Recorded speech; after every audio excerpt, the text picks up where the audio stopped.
Okay, so you guys are, as in red day, you guys are pretty new. What I'm gonna be going over with you guys is pretty much just here, we got more people. I'm just gonna turn off the waiting room. Like, do that shit. Enable waiting room. All right, cool. So no more waiting room. Everybody can just join in. All right. So what I'm gonna be going over today for the third time is pretty much just how to set levels, scalp levels. So I'm a scalper. I am trading just off the 1 minute, 3 minute chart. But as you can see, these are all the charts I'm looking at one time. So this is all one ticker. This is SPY. I'm looking at SPY here. Usually I'll have the 4-hour chart just to show me, you know, the bigger patterns, any bigger patterns or bigger moves, just to gauge the direction of where the market's going. Right here, I'll have the 15-minute for any 15-minute patterns. And then, you know, right here, I'll have the 5-minute just to zoom in a little closer. And right here, I have a 3-minute and a 1-minute chart. And you guys don't have to get crazy like this. I just like to have eyes on all the time frames. But we're gonna go ahead and just start marking some levels or finding stocks. We're gonna find we're not gonna trade SPY today. I mean, we're not gonna chart SPY today. We're gonna chart another ticker because I've charted SPY already, as you can see. I'm gonna keep these levels. So what I like to do is I have a scanner pretty much already set in place that uses the TTM squeeze. I'm pretty sure a lot of you guys are familiar with the TTM squeeze indicator. It uses the TTM squeeze indicator to find pretty much stocks that are squeezing. So right here on my watch list, you'll see I have a daily squeeze watch list. This just scans for all my all the daily squeezes. So what I like to do is go to the, you know, have my daily squeeze scanner up. I'll link this watch list to my chart right here. As you can see, we're linked on the number 1 or the red color. So I'll go to the daily chart. I'll pull up my TTM squeeze. It's already on there. I just have to remove my study. I'll just remove my studies real quick just to show you. So it can be pretty clean. That way y'all can see what I'm talking about. And eventually I want to make a video on how to set up this TTM squeeze scanner. That way you guys can utilize it to find potential stocks to play. And I don't really use this method anymore like I used to, but it's good for finding other names that, you know, you don't really play. So me, I stick to the same stocks every day. I play SPY every day. And if nothing's hitting on SPY, then I'm watching Apple and AMD or Microsoft. I'm playing the same tickers every day. But if nothing's showing up there on any of those tickers, then, you know, this is where the scanner comes in handy. So, all right, we're gonna set our TTM squeeze.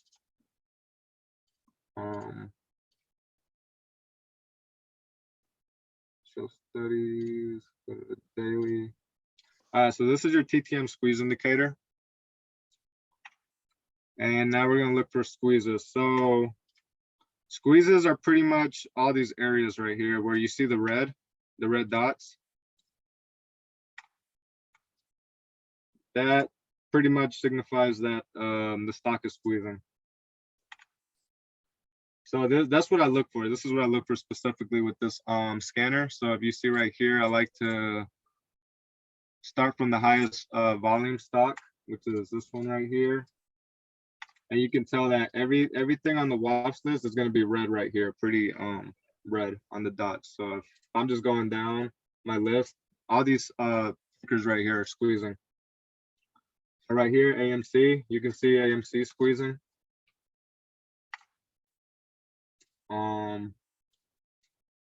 Like a little line there. See something here. So AMC could potentially be setting up this descending triangle. And what I like to do with these squeeze indicator is I like to look for patterns. Price consolidation. I was going to okay, yeah, John. So yeah, squeeze signifies that price is consolidating and getting ready for a big move. So right here, you can see that we have a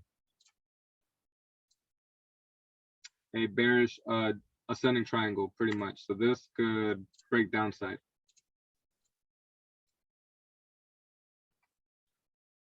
So that's how I like to pretty much find stocks to play. I look for these squeezes and a pattern to set up, and most of the time, you know, when the pattern breaks out is when the squeeze indicator pops. Either fires to the upside or downside, depending on what kind of pattern this is. But this is bearish, more like a bearish pattern. So if this breaks down, you're more than likely going to see bars like that, pretty much like this right here, where it's squeezed. And then the momentum, these red bars show you like the selling momentum. The light blue bars show you buying momentum. So when you want something to squeeze and pop to the upside, you want to see this right here.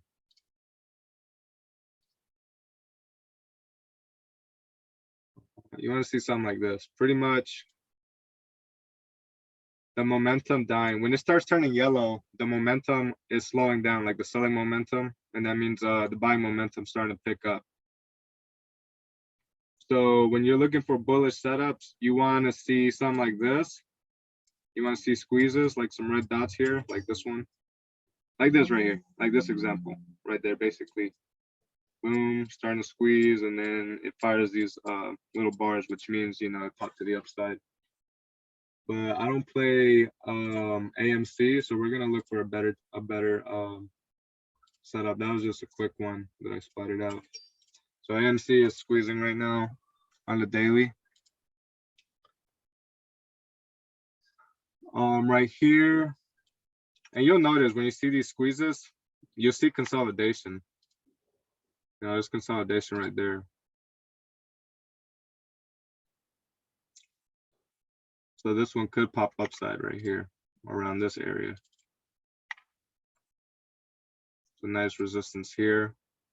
It broke here, rejected here, and we're just like holding pretty much right under it. So I think if we pop upside here, then you know, might be squeezing to the upside. Oh yeah, this is a good area. Got multiple touches. Gold, that's gold though. I'm not seeing anything nice on gold. Roblox, that was one I had on squeeze. On watch actually. I was watching this one, but I don't play Roblox. I just had it on here. So same thing. I seen it squeezing, saw it set this up, and ended up breaking to the downside. Not seeing nothing good there. Right here, DraftKings.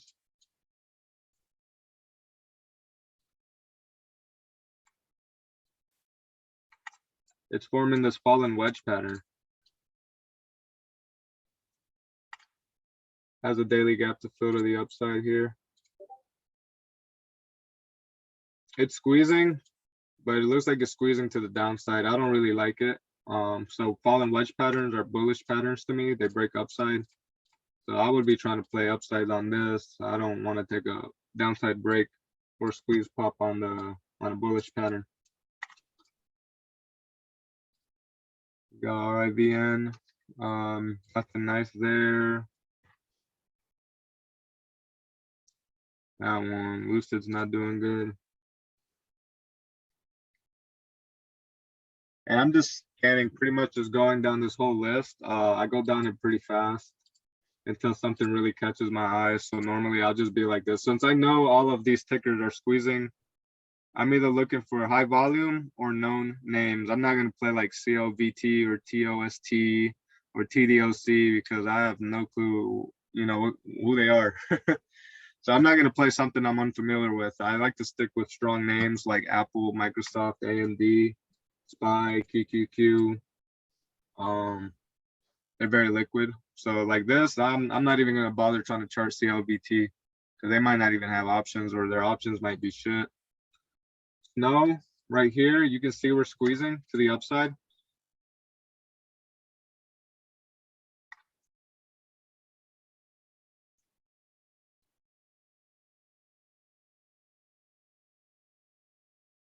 It's going to like a falling wedge right here. So snow would be nice,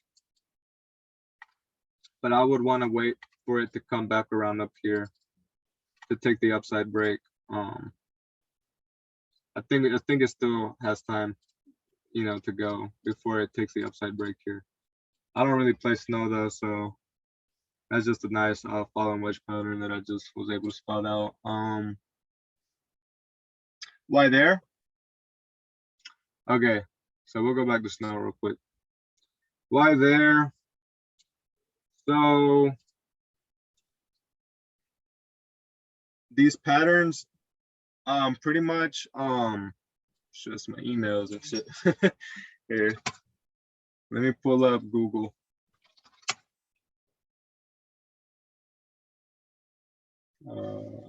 Okay.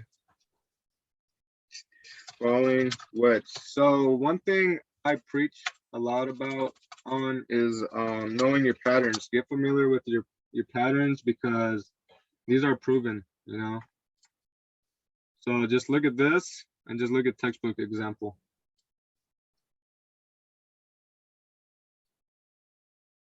Does that not look like this?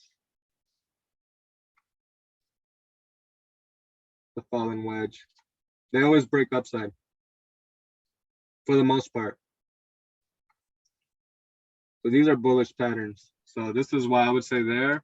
But the reason why I would say there is because, like, at this specific level, so if you look at 140, there's 140 level right here.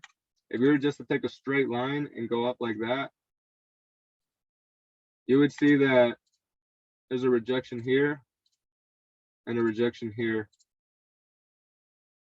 So pretty much it created a wall there, a level, rejected, came back down, rejected. But once it comes back for that level, that'd be your safe entry. You could get in on the break, but you could get faked out. Your safer entry would be this 140 level to try to take this then a triangle to the upside. But that's if you're like playing off the daily. You see, I don't really play off the daily chart. You'll see my style in a minute once we find something. These sellers keep losing volume on falling wedge each time it hits. Yep, yeah, yes sir.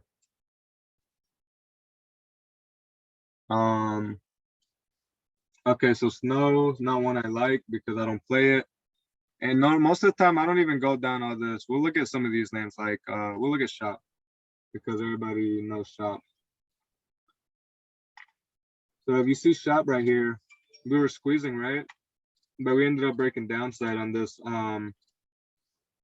descending triangle. This is basically that same pattern I was just saying with there's one that was up here. Was it DraftKings? AMC. So if you look at this, if you look at Shopify, AMC, it's sort of similar. We got this sharp move to the downside. You got this bearish ascending triangle and it broke downside here. We were to pull up shop. It's the same thing. It's a cleaner move on Shopify though. So right here it was squeezing and you could have took a break right here. You could have took puts right here on that break. But this is a daily chart, so you really can't find a precise entry. So where the resistance keeps getting resisted. What do you mean by that, Wind? So where the resistance? Oh, yep, for snow, pretty much. If you would pull it up on the 4-hour here, you can see these are some obvious 4-hour rejection levels. Right there on that orange line.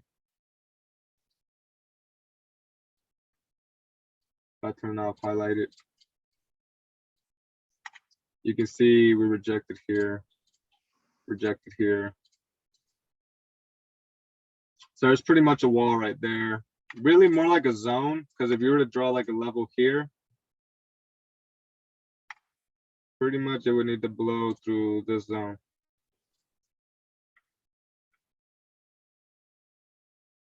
For upside. But yeah, snow, that's a good example of a falling wedge for snow. But we'll go back to shop real quick. Okay, so we got shop right here. This is squeezing. It's not something I would play because it already broke out. So that's not something I'm looking for. But like I said, I'm only looking for familiar names. All the extra shit, you know, you just want to skip through it. You don't want to waste time just going through it, analyzing it. I'm just scrolling down, seeing if I know any good names. BLK. Don't really play them, and I'm not seeing anything else. And as we go lower on the list, the volume is dropping on these stocks, so they're like not interesting for me anymore. Okay, I like seeing shit like this with million volume. All right, so now we're not seeing anything on the daily. We're gonna go down to the 4-hour chart, and right here on my scanner, I have a 4-hour squeeze. Pretty much the same thing. It's pretty much all the same settings, except the time frame on the scanner is different. So this one's on the 4-hour. This one's gonna scan for all the 4-hour squeezes. So pretty much it's gonna find me all the stocks that have these red dots currently. So right here, my volume's unorganized. I like to set it to highest volume at the top. I guess it was organized. This shit just looks nasty. I'm gonna come back to see if we can find any 4-hour squeezes. And this one's not squeezing, not squeezing, not squeezing. And you want to look for red dots here in this little area. So if I'm not seeing red dots, I don't want it. I don't know that name. GME says it's squeezing, but I don't see no red dot. You want to see red dot.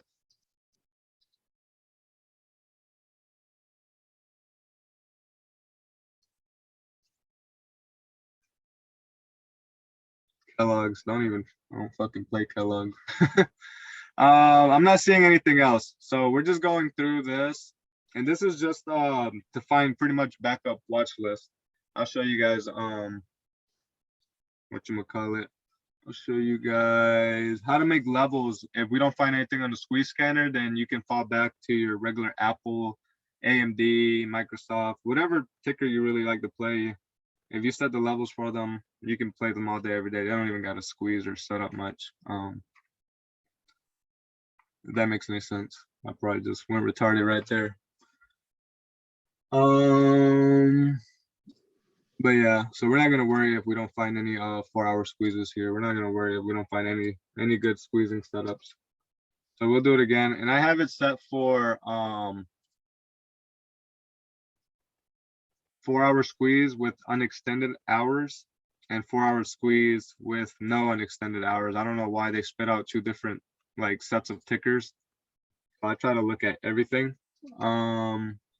Right here, I'm not seeing nothing I like, no names that I know. So I'm just gonna go ahead and skip this whole 4-hour squeeze, not even waste my time there. Now I'm going down to the 1-hour unextended squeeze. We're gonna go down, change our time frame to 1 hour. But right here, like this, I don't want to play this shit. This is on the hourly. You don't want to play shit like that. Don't know that one. Kroger. Does it squeezing? Kroger might be setting up for some huge.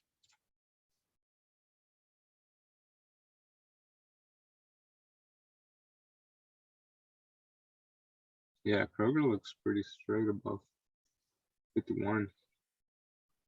I don't really like the contracts on Kroger though. So Beyond, we have Beyond here squeezing on the 1 hour. Trying to see if I can make anything out of Beyond.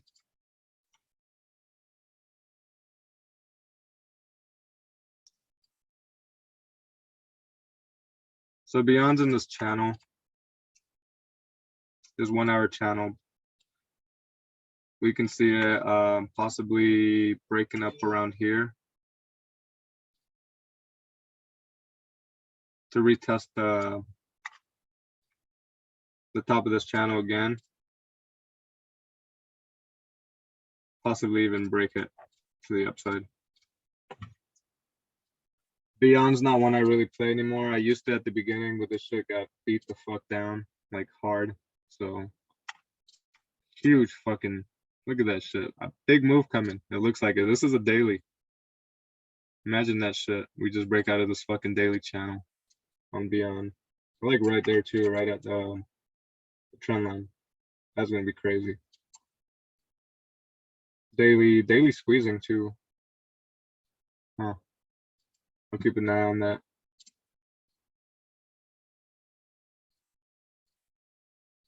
All right, Beyond, not that good on the 1 hour squeeze, but the daily looks nice. And right here, again, I'm gonna be looking for any names that I know. So all this shit right here, I don't know any of these names, so I'm not gonna play them. Try it, Lena. Try it. Let's see. What it does to you. Hmm? What it does to you. 13. My bad, man. I had to mute you real quick, bro. And feel free to unmute yourself if you guys have any questions. You know, let me know. I'm not really paying attention to the chat, but I'm glancing at it. It's just if you guys want to ask me a quick question or something, feel free to unmute yourself. So right here, I'm not seeing nothing. You know, any of this shit, garbage to me. I don't care about it. Same thing here. I'm going down to the 1 hour squeeze, the extended hours one. XLF, I don't play XLF. Any of these names that I'm looking at right now, nothing's really setting up. As far as the market goes, nothing's really setting up. UPS, look at this. UPS was squeezing. UPS was squeezing hard. It was squeezing here. It broke this resistance. So if you were to draw a line there, you can see that rejected there, and now it broke. So that's a good squeeze. If you were to take a line, I think straight down like that. It broke out of this channel. So this is a perfect example of what the squeezes can do, the squeeze indicator. But since this broke already, it's not something I want to play now. I want to play when it's setting up like this and there's an obvious level, and then you know you want to eye that level. So UPS was a good squeeze right there. Popped, but it's gone now.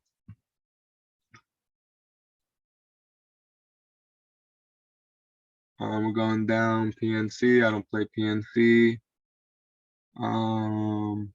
Nothing here on the hourly, and I think that's really all I got. I think I have like 15-minute squeeze. It's really not that nice. Apple squeezing on the 15-minute here.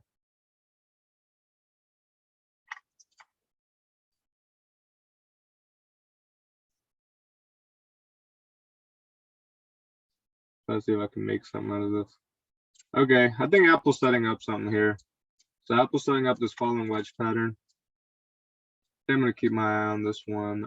If we don't break out of it in the morning.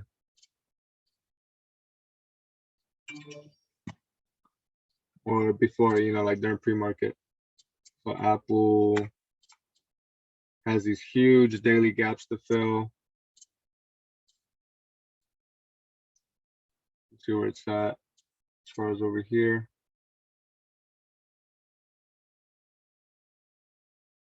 A nice level right here. I like Apple on the 15-minute. But being on such a small time frame, I don't even know if the move's still gonna be there by the time pre-market or the market opens. The pre-market might take it out, but I'll leave it up like this. So Apple's on watch.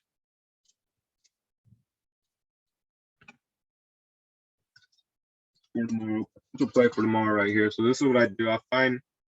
Okay, let me see. Do you? How to catch reversals? Oh, I can go over the reversals in a little bit. Once I get into the levels, we can touch on the topic for the reversals. Do you plan around gaps? So gaps, I do, and I don't. Just because they don't always fill immediately. So normally I just wait for price to try to like I say this gap right here. What's happening right here? We'll close this out. Let's say where we see these two gaps right here on the daily.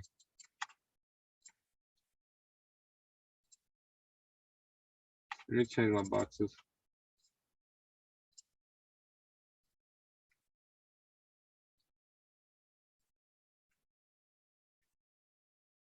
Okay, so these are gaps on the daily. As you can see right here, we gapped up to, but this one already got filled. It got filled right here. So we have these two gaps that haven't been filled yet. Normally you want to see price, you know, come back up to fill these gaps. But that's not always the case. Because if you look back over here, we gapped up back in July or June 2021 right here. This was a gap. You can barely see it.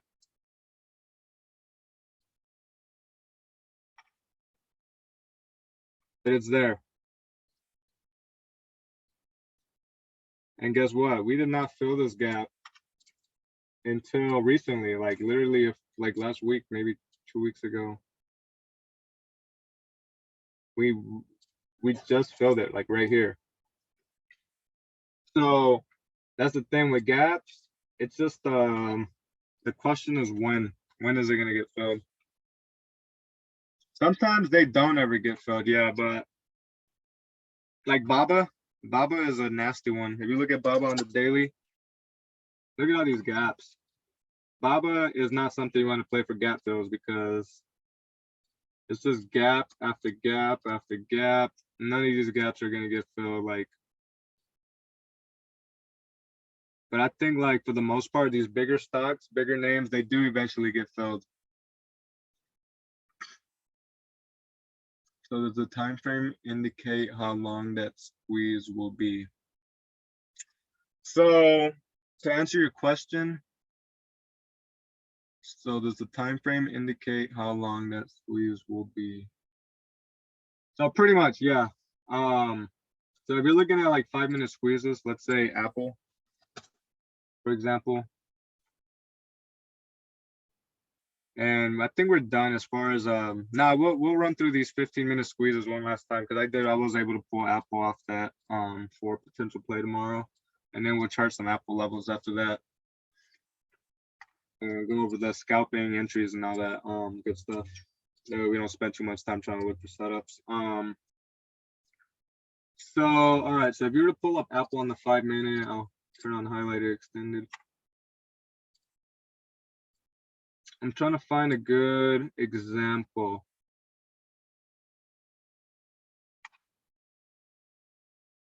No, not right there.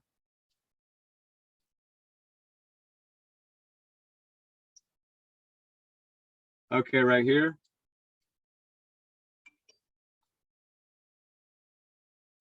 You see, this is a 5-minute chart. They squeeze.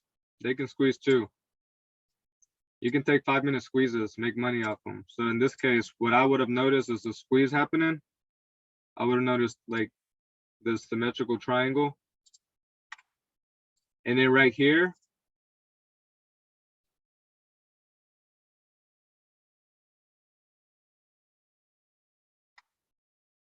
if you were just to take a straight line, you can tell that once it got done squeezing, it fired this red bar, right? Pretty much around the same area that it broke out.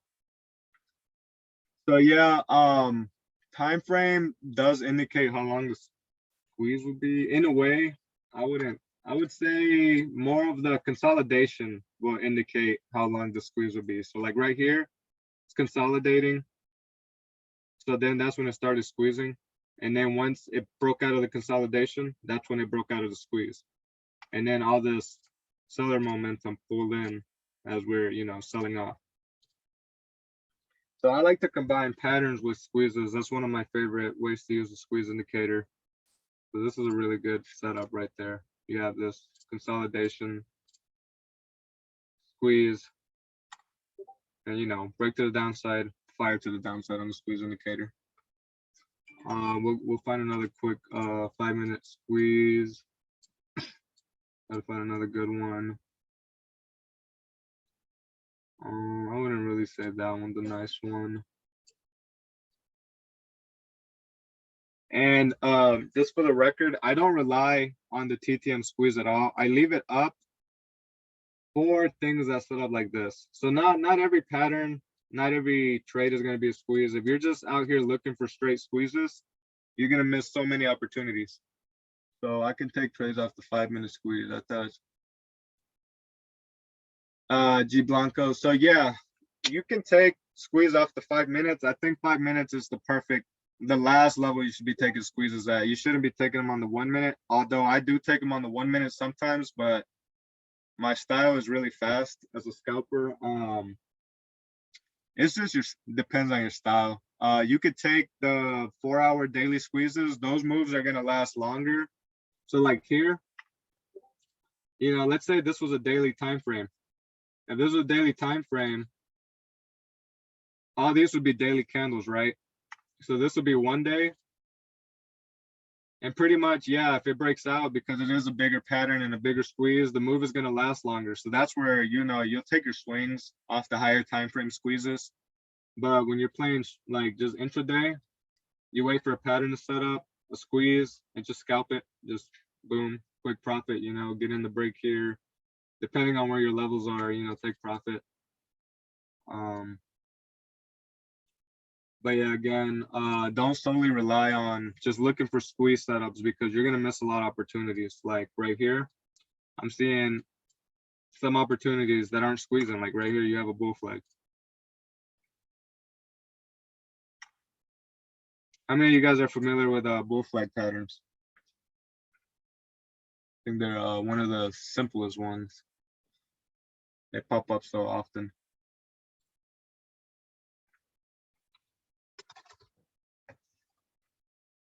Basically that.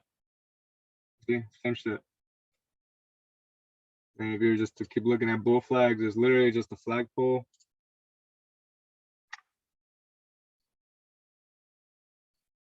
And a flag.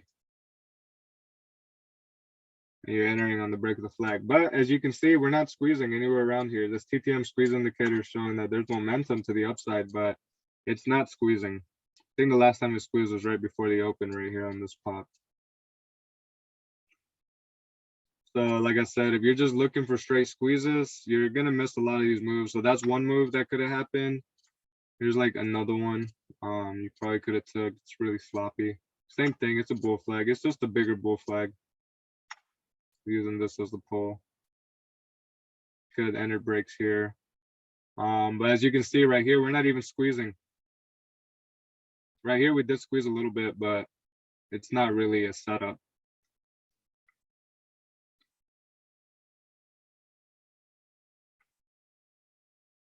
How to set your pre-market levels. Yes, I can do that. I'm gonna get to that right now in a little bit. All right, so right here, last example of a squeeze. We'll do one more day back just to find one more good squeeze. So right here, this was a move you wouldn't be able to catch, but let's say on the 5 minute, you notice this right here. You see selling momentum starting to die down. It's starting to now, you know, buying momentum starting to pick up. So right here, you would notice that there's a 5 minute symmetrical triangle. And of course, you're not gonna catch this. This all happened pre-market, but look at that fat pop. Right here, off this squeeze, off this symmetrical triangle. Once we broke the symmetrical triangle, we pretty much popped fire to the upside. We shot one of these light blue bars to the upside.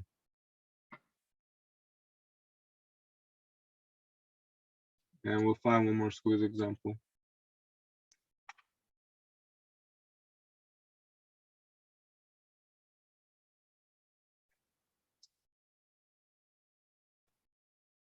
That's not one.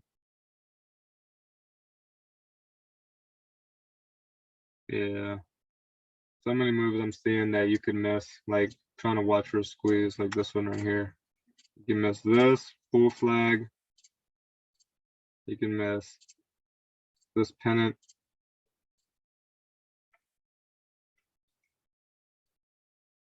You can miss this bear flag.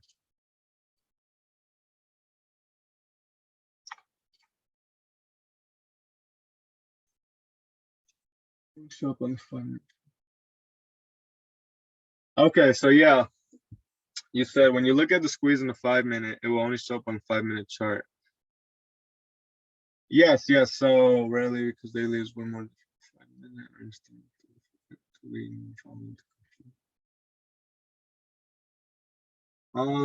That's a good question. Let me turn on volume.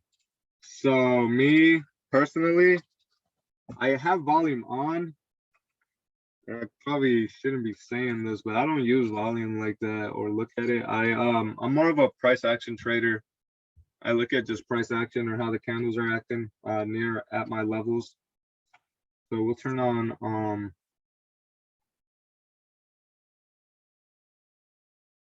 the volume. This is the volume down here.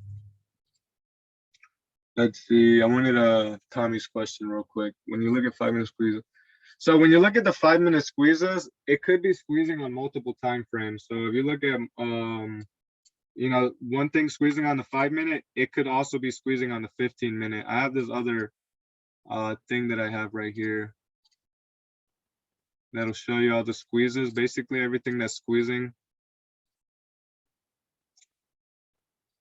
Okay, so these are all the ones that are squeezing on the 15 minute. These are all the ones. Yeah, so right here you can see this is my 15 minute. This little thing shows you all the 15 minute squeezes. Once I go to the 5 minute, it'll show you 5 minute squeezes. But look, so let's say BIL, it's squeezing on the 15 minute, it's squeezing on the 1 hour, it's squeezing on the 4 hour and the 5 minute. When you have multiple time frame squeezes, that just means that it's more confirmation. And if they're all squeezing towards the same area, you know, upside or downside, then, you know, you can expect a bigger move. So like Bill right now is squeezing on all the time frames. AAL, American Airlines, squeezing on the 15 minute and only squeezing on the 5 minute. So this is another thing I have. I don't really have use it, but I used to a lot. But I don't really play squeezes. I just wanted to show you guys a quick way to find some potential plays if you know, SPY's acting retarded. Let's see, rarely, because I understand we have to wait for the break, but we need volume to confirm it, or one. It's way past before the candle finishes. Yeah, so you wanna watch volume, you know, if you wanna be I guess you know, play by the books or whatever. Look at volume right here. I'm trying to find something that at times when it can be a fake out. Yeah, there is times where it can be a fake out. So I mean, that's just the risk you're taking. That's why you need to keep a stop loss. Okay, I'm not really seeing any other squeezes. So we're gonna go back down to this 15 minute real quick. So just so I can just scan through real fast, see if I missed anything. Let me remove this shit real quick.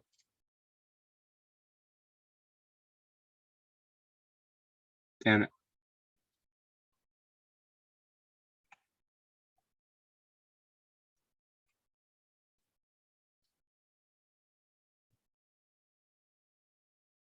Okay.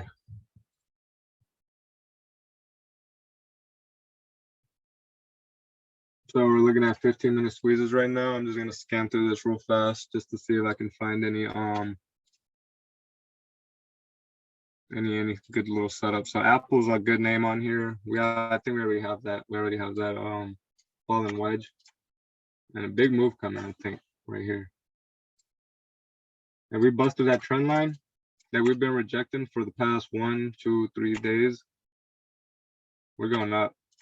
I think Apple can take this descending triangle. I mean, fallen wedge to the upside. And it's squeezing on the 15 minutes. So Apple's on watch tomorrow. We'll go ahead and chart that in a minute. That may be the only one we'll chart out. Amazon right here squeezing. as well. I'm gonna just connect some lines and see what it gives me.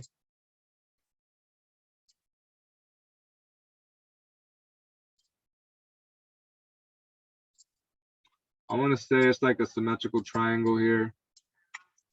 I may pop to the upside. Nice volume right here. Towards the end of the day, Amazon, it's pretty cheap right now. I think they got gaps too to fill. Yep. We close the day with the doji.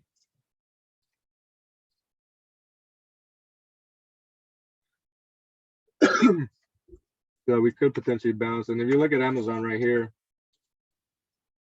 what happens every time we hit this area? Sorry about that, my dog's going off. So what can you guys expect Amazon to do, you know, right here at this zone or level? Bounce up. Correct, yes. And then now that we have these daily gaps to fill, it's more than likely probably gonna try to go up and fill these gaps. But you want to wait for more confirmation, really. For upside, I would say maybe wait around here-ish. This 106.5 level, the top of this candlestick. You want to get a nice green candle. So yeah, I think Amazon could bounce, and if you know Amazon bounces and everything else bounces, then see the whole market bounce. So as far as 15-minute squeeze on Amazon,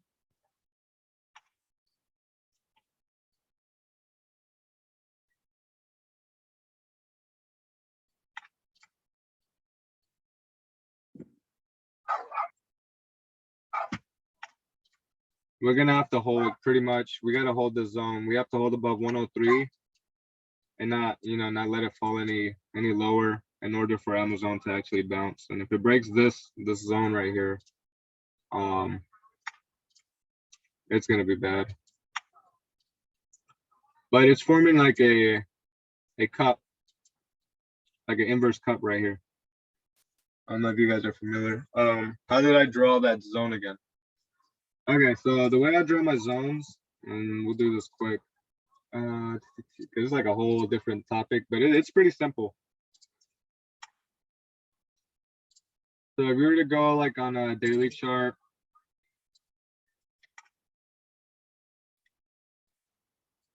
okay, maybe 4 hours, probably better. So zones pretty much, it's just like an area, right? So I would take pretty much like this little area right here, that if I was to take a straight line here, it would match up to there. But then we have there's a level here. You can see we bounced, held. And then it looks like there's something here too. But pretty much when you have these nice levels, you would just take those two levels and just draw a box in it like that, pretty much.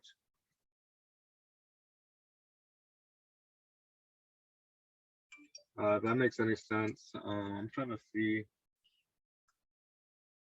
I don't know which time frame is better. It's hard to tell. I mean, it's hard to explain. It's hard to explain it. I don't really use zones. Like I use daily 4 hours. So like in this case, I wouldn't really care what time frame I'm looking at the zone as long as I know zone's there. So basically, if I see there's a zone right here, it's pretty much, so right here you can see that we're holding the top of the box really nice here. These wicks right here, we went as low as there, right here, about the same thing.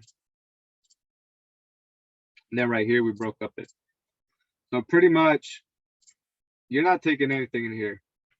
Anything in there is choppy. you're gonna get fucked. You want to wait for a break out of the zone. So if you notice that, if you were to take a, you know, right here, pretty much it's here, I'll draw it out better with the actual trend lines. This is how you want to play zones. You want to wait for like some sort of pattern to set up on it too. And so right here, you see we bounced off this area once. And we came back and dropped this bullish pattern on it, which is the fallen wedge pattern that I was showing earlier on snow, I think.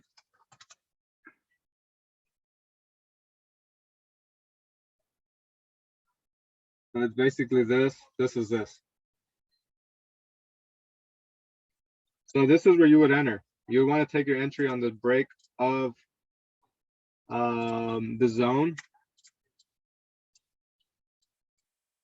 You'll take your entry right here as it's breaking the pattern and breaking the zone at the same time, because now you have two confirmations pretty much.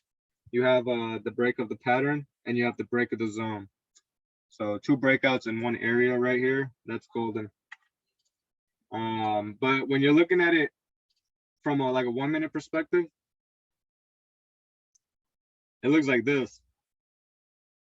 So basically, you really don't want to trade this around here, like right now during whatchamacallit, like throughout the day. You can, but everything in here is choppy. We can go back to the other time it was in there just to see how price action acted in there. So right here around the 5 minute, as you saw earlier, it was a 4 hour rising falling wedge. But when you're on the when you zoom in, you can take sniper entries pretty much. So right here where the circle is, and you see right here how it's breaking out of the zone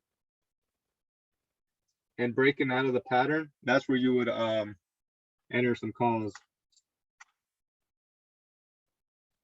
So you'll use these higher time frames, but you're going to use a smaller time frame. Like we'll use higher time frame to gauge the bigger move, so that way you know which direction to trade in, because you don't want to like see a big bull flag and then take puts. You know, like see a bull flag on a 4 hour and you're taking puts on like a 5 minute. Like it doesn't make sense. You want to take calls when you see a big bull pattern. You want to take puts when you see a big bear pattern. So in this case, the 4 hour fallen wedge was a huge bullish pattern. So that gives me the, you know, it puts that thought in my head to have a bullish bias. So now I'm like, okay, this is a bullish pattern. I'm going to trade upside because that's the direction, you know, that's where it's going to break. So I'm using the higher time frame just to gauge my direction and to find bigger patterns, and I use the smaller time frames to snipe into a position. So like in this case, you could have sniped in here. You would have saw that price bounced off this zone, chopped around in it, formed this. Well, you would notice that last time we bounced around this area, we bounced nicely, formed this fallen wedge pattern, and then once we break back above it, you would know that that's good to get in. That the bounce is legit because you have the bullish pattern, fallen wedge, and you have the zone where it previously bounced from. And then this is your entry right here, pretty much. Anywhere here is your entry. Between 105 and 106, you can enter and you'll be safe. And then I think right here, we actually got a bull flag or something. Yeah, right here during the break, we actually got a tiny ascending triangle just to add on. So if you really wanted to snipe this move on this 5 minute, you could have took it right here on the break of this tiny ascending triangle. And it's also breaking at the same time as the huge fallen wedge pattern, which is also taking out the zone at the same time. So you have like a lot of confirmation there to get in for calls. And so that was the last time we went there. And I think, yeah, we're there again. You see, we're here now.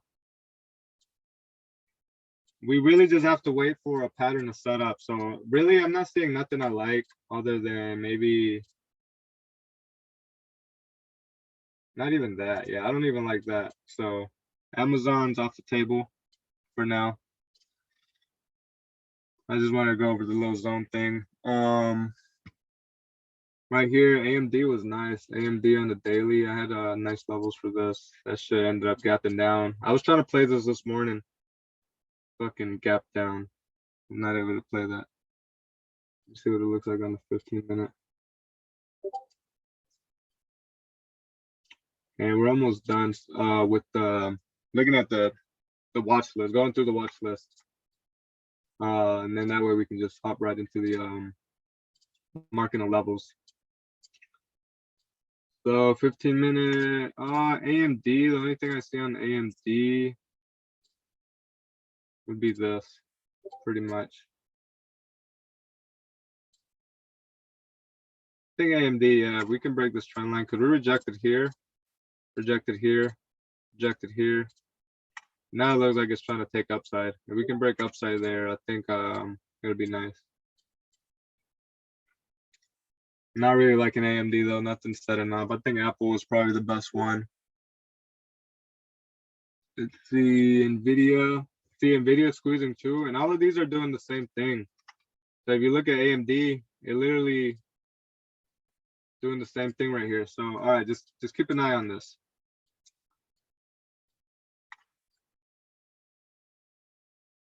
This is let me see.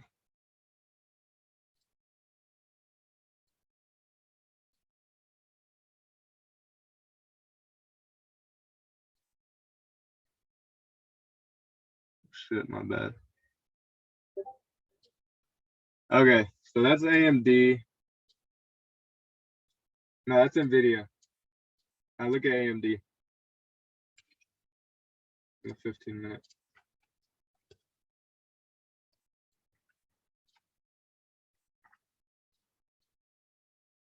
I have levels on AMD because I play AMD more. But they're literally doing the same shit in a way. And if you look at Apple, go ahead and add Apple here.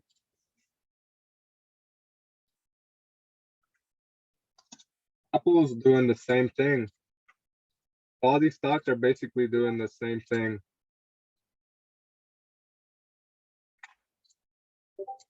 We'll remove this time. So you have Nvidia doing this, you have AMD doing it, you have Apple doing it. So it leads me to believe that tomorrow, if we break out of this falling wedge pattern out of all these tickers,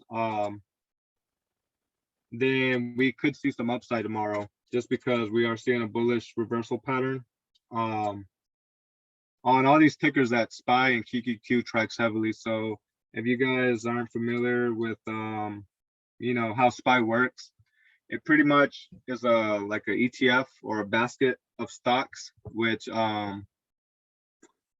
you know, pretty much they hold like Apple. I mean, I guess they hold stocks. And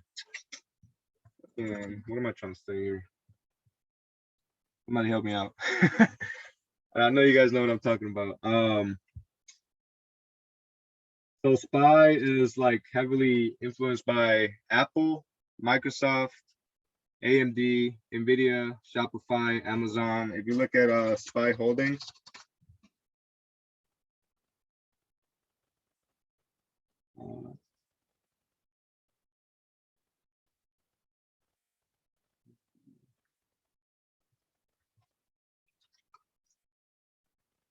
so right here, if you look at SPY's top holdings, they are holding 7% of them, I think. Yeah, it's Apple, Microsoft, Amazon, Tesla, Google, Nvidia. All these influence SPY heavily. So if you really even look at SPY 2, SPY is doing the same thing as all of these, pretty much, on the 15-minute.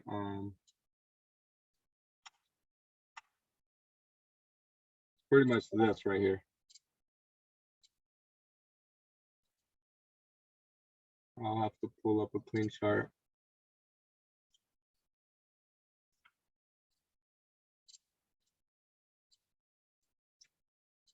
Okay, this is a clean one. So if you look at SPY, it's doing something similar. It's not gonna be to the T, but all right. So this is SPY. Just remember this trend line. Now we're gonna pull out Apple. That same trend line. And we're gonna pull up NVIDIA. It's not this one, but it's this one. We're gonna pull up AMD. And they all look alike because they all are doing the same shit, you know. Relation, I believe this.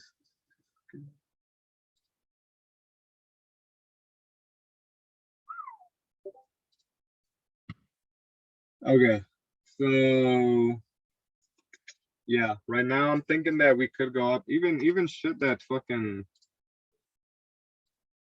it's probably not held by SPY is fucking doing shit, you know, like everything else is doing the same shit, literally everything. Look at this. I'm going down my watch list. It doesn't even look like I'm flipping through it. So everything's pretty much doing the same shit right now. Right here, Intel looks like it might be setting up for something huge. Look at Intel. This is a 15-minute. These are over a few days. Rejection here, rejection around here. Not really rejection here, here. So I'm thinking, and look, we're squeezing, 15 minutes squeezing. If Intel breaks this trend line, that's just gonna rip. I don't even see anything else on Intel. Yeah, look at that fucking. It's not something I'd play though. It's just something to look at. It's in this channel. We'll go back. Tesla's on the 15-minute squeeze. That's a good one. NVIDIA's on the 15-minute squeeze.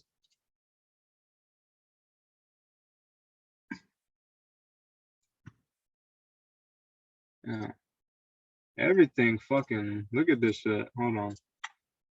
Everything looks like it's getting ready to pop soon.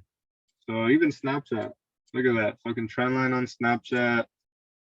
And trend line on, what is this? Fail Valley? I don't know what the fuck this is. Trend line on Intel, AT&T. No, not on AT&T. Trend line on NVIDIA. Not the best. Tesla, huge trend line. The downside. Squeezing on the 15-minute. It's doing the same thing as NVIDIA and them. So it's not something I you know, if they're all doing the same setups, I'm gonna go for something something cheap. What is it? Yo, NVIDIA then those, you know, the spot laggers. Yeah. Laggers, what do you mean by laggers? Yo, NVIDIA. Yeah, bro, NVIDIA fucking dumb, bro. NVIDIA was crazy up there. A lot of shit was crazy up there, man. DraftKings, I think DKNG, it was all the way up there. It was higher. It was like fucking all the way up here, 74. Now it's a sitting at 11. Yeah, all these shares went to crap. Disney, let's see if I can find some quick squeezes on these. And then we're gonna move on to just charting Apple. All right, fuck it. We're moving on to charting Apple. Beyond.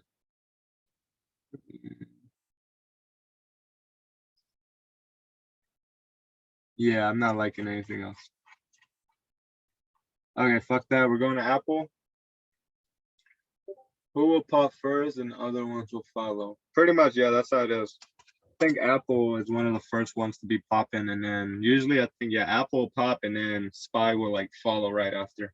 So I'm a believer that SPY, you know, like I look at Apple sometimes to gauge where SPY is gonna do next. If that makes any sense. Most people look at SPY to see what other stocks are gonna do next. I do the opposite. Because if you think about it, SPY holds Apple, Microsoft, AMD, all of those. So it's holding those, it's tracking those stocks. It's not like Apple's tracking SPY, you know what I mean? So it makes sense. It makes sense why somebody would want to look at Apple or the stock to gauge where SPY is gonna go next, in a way.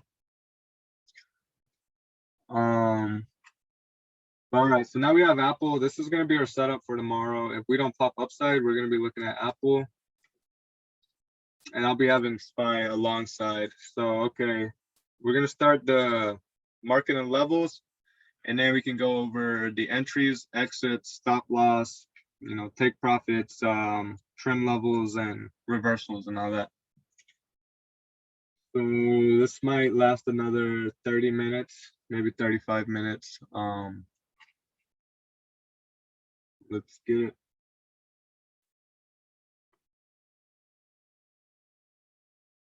All right, so let's say we have a fresh, clean chart right here. I'm gonna go ahead and remove all the indicators just because I like starting with no indicators on my chart.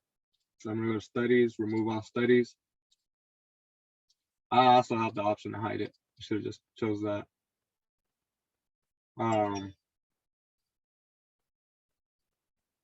There you go. Okay, so what I do, and you don't have to do this, I do it. A lot of people will probably call me crazy for starting off the monthly. So I start off the monthly chart just to see if there's any significant monthly levels.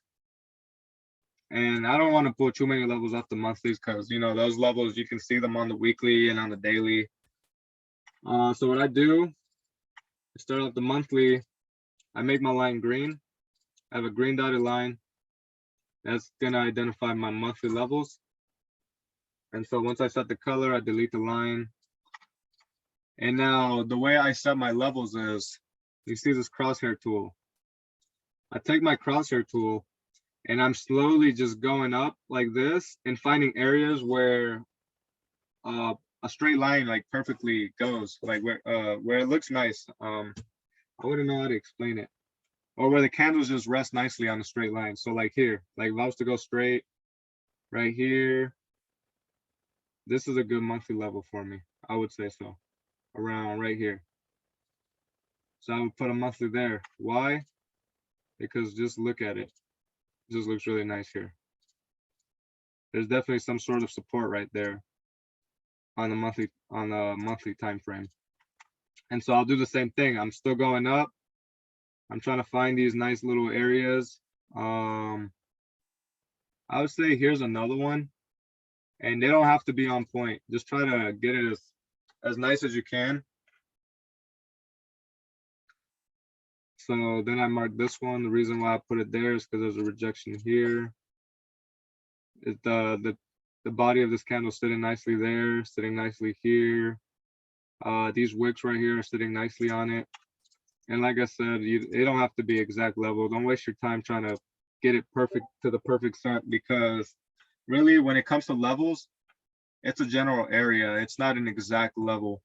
So don't worry about getting it perfect to the T. Just eyeball it. So right here, I'm still going up. Right here's another good area to put a line for a monthly. Why? Because this just looks good, you know, like right here, here, here. Pretty much just boxes all these candlesticks, puts them in a box. That's what I like to whatchamacallit. Yeah, no problem, Chacho. This is gonna be fucking recorded. So if you missed the level section, just know that you're gonna be able to access this later. I'm probably gonna do this one time. So here we go. Maybe another time in the future. Okay, so we drew our line here, and same thing, you're just going up. Right here, going up. I think this area would be nice, but they're not just for, I think that monthly we could even.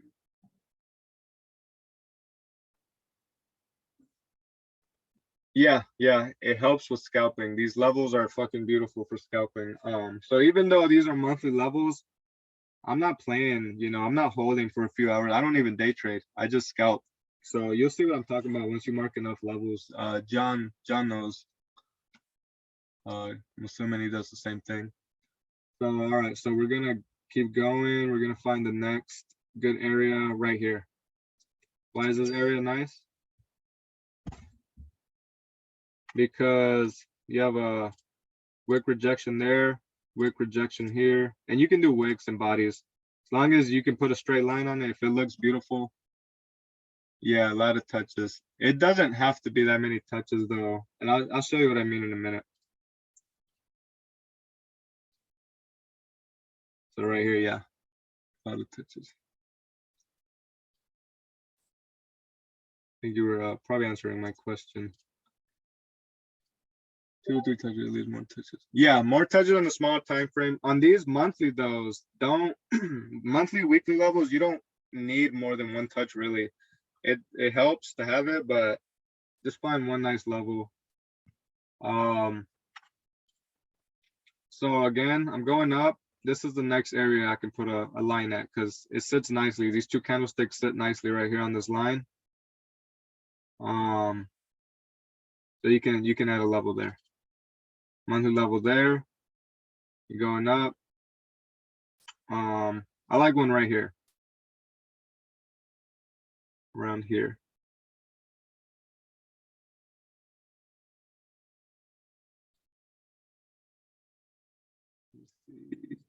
Yeah, right there's nice. Another one right here. And you'll see why. Right here, it's just holding nicely. Another one around here. You can just see right here, the body closed, body closed, body, no, I mean body open, body closed, body closed, body open. And then our last level probably gonna be around up here. I would say so. Okay, so now this is what I would have on the monthly. I'm gonna remove this one. I don't really like it. We'll probably see it on the weekly. So we have the monthly levels here. We have 1, 2, 3, 4, 5, 6, 7, 8. 8 monthly levels, but if you were to spread out to a 5-minute chart, these are nowhere near each other. Here's a 5-day, 90-day will do. Look at that. So these are all monthly levels. There's really no way you can play them right now. So, all right, we're back to monthly. After the monthly, we go down to the weekly level. The weekly level, we do the same thing, except we change the colors of our line. So for weekly, I use purple as my weekly levels. And you can color code these however you want, just whatever's easier for you. So on the weekly, what I can see, pretty much starting from this bottom, I see nice consolidation or rejection here. So you can add a weekly level there. I don't think we're gonna see that level anytime soon. We're all the way up here. So really, if you want to just focus around current price action, you can. It just helps me marking every level. So we're doing the same thing. We're going up and trying to find pretty much those same areas where you can set a line and it looks pretty good. So I'm not seeing here anything right now. I don't want to say this area right here just because of these wicks, but I'm not gonna push it right now. Right here. So if you look right here, I put a line here because we're holding nicely right there. And that's really all it is. You don't have to worry about any other place. Just try to find one good area where there's like a nice wall and it eventually will line up with you know, some other touches on a different time frame or whatever. Same thing, we're still going up. So this was the reason why I put it there, was because of this hold right here. It was nice. Going up, what I'm seeing here is, you see this little area, you put a line there, you have a nice little hold right there. If that makes any sense. Those 3 candlesticks are holding this purple line really nice right there. So that's why I put the line there. And that's all you need. Like you see right here, it's not really doing anything here, no. It's holding nicely there. But if you really like zoom in, then you can see that, okay, we rejected here. But you don't have to worry about that. Just try to find good areas that you can set a straight line to. And it's all gonna play out. So right here, I see an obvious one. We were to go up, up, up, up, up, up, right here. See how nice that line just sits right here? It's like a straight, pretty straight right there. Set a weekly level there.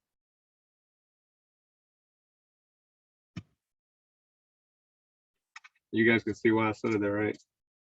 It's just nice, beautiful straight line. It just looks really nice to the eye. Let me see.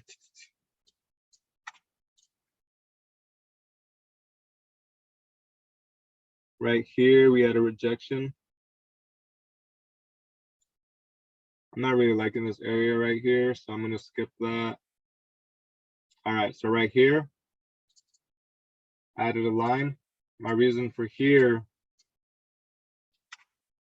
was this wick rejection, this body open, this wick, this body close, and pretty much this body open. And this just looks good, just to put a line there. Once you do this so many times, you'll know where the lines just sit nicely.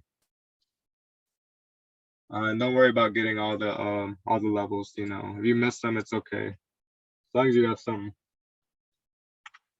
So I don't really want to chart anything up here just because price isn't around there and it'll be a waste of time.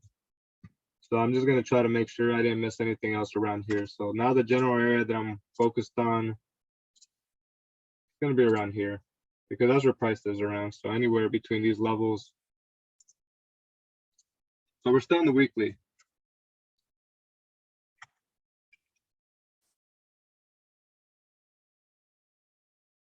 I want to say there's a level here.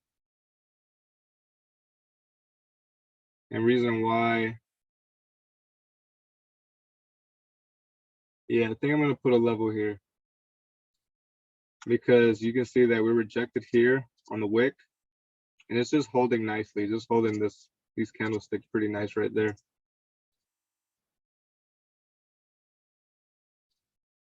So we're going to set a weekly level there, and I think that might be it for the weekly. So now we can move down to the daily chart. So now we'll move on to the daily chart. Let me see. I see something here. There's another weekly level right here where I just added this level. It was because of this wick touch. This body close, and these wicks right here are holding that level pretty nice. So that makes a pretty good level. And as you guys can see, you know, these wicks pierce right through it a little bit, but as long as, you know, you're trying to pretty much just get an area. Like even here, you can see that it didn't really touch it. Don't worry about that. All right, so now we have all the weekly levels. We have all our weekly levels. We're gonna go down to the daily.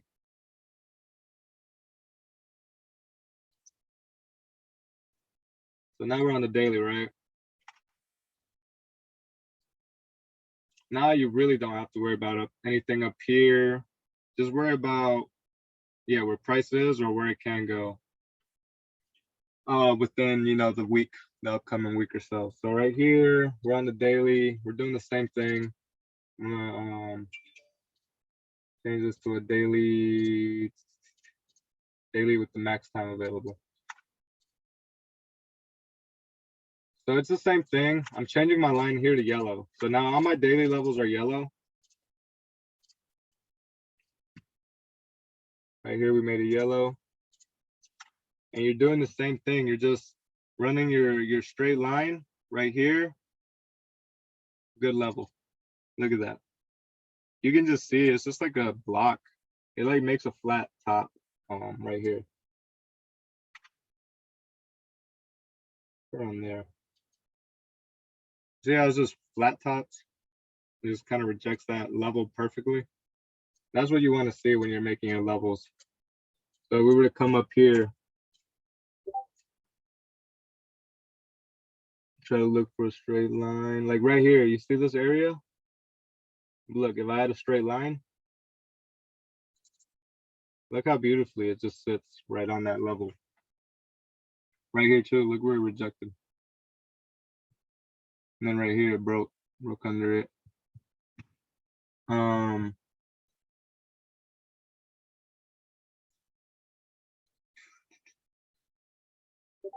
to find another good area. Right here is good. I like this area because look how it's holding right here. Shit. Holding nicely there. Candlesticks are holding nicely there. Rejected here. So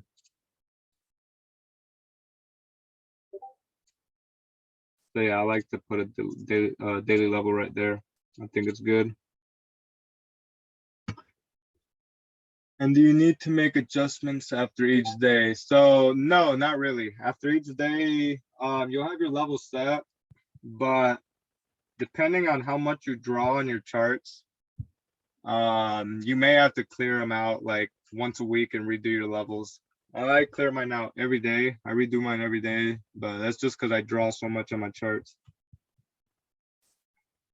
Right here's another good area. Look at this area right here. If I was to draw a straight line, look how beautiful the candles just sit right on that level. And right here, they just reject nicely. So we're pretty much just looking for those areas. Right here, not seeing nothing.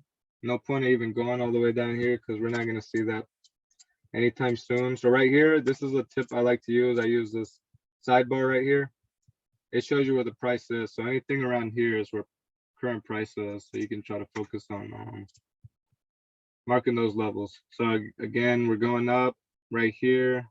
This is on the daily. So I know there's some sort of support there. A candlestick's not just going to bounce there for no reason. So I'm going to put a line here. And now look all the way over here. Look how it lines up perfectly to this bounce. That's how you know you have a solid level. Nice rejection, and then boom, we broke it. Let me see. Now we keep moving up. We keep moving up, trying to find these nice levels right here. You can see right here. It's a nice little area. Pivot point. You can say. We'll mark that.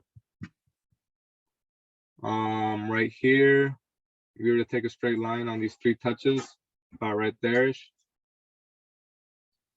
They held nicely.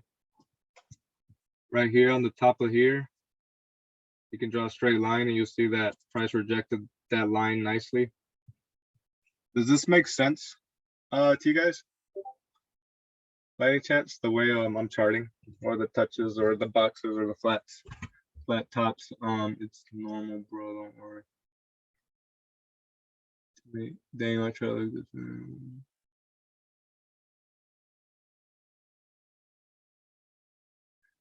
Tell me, what do you mean? Your chart looks different, like the way you mark your levels, or like the actual chart settings?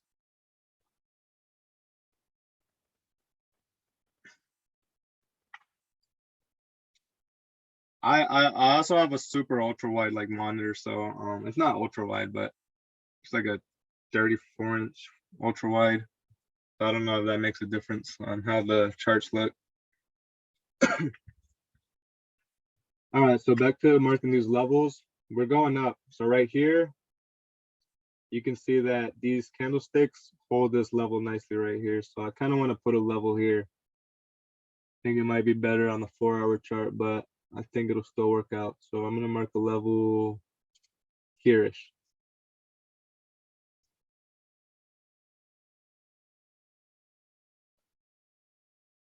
And then right here, you see this rejection just out of the blue. Focus on areas like that. Let me change this hot pink shit. It's pissing me off.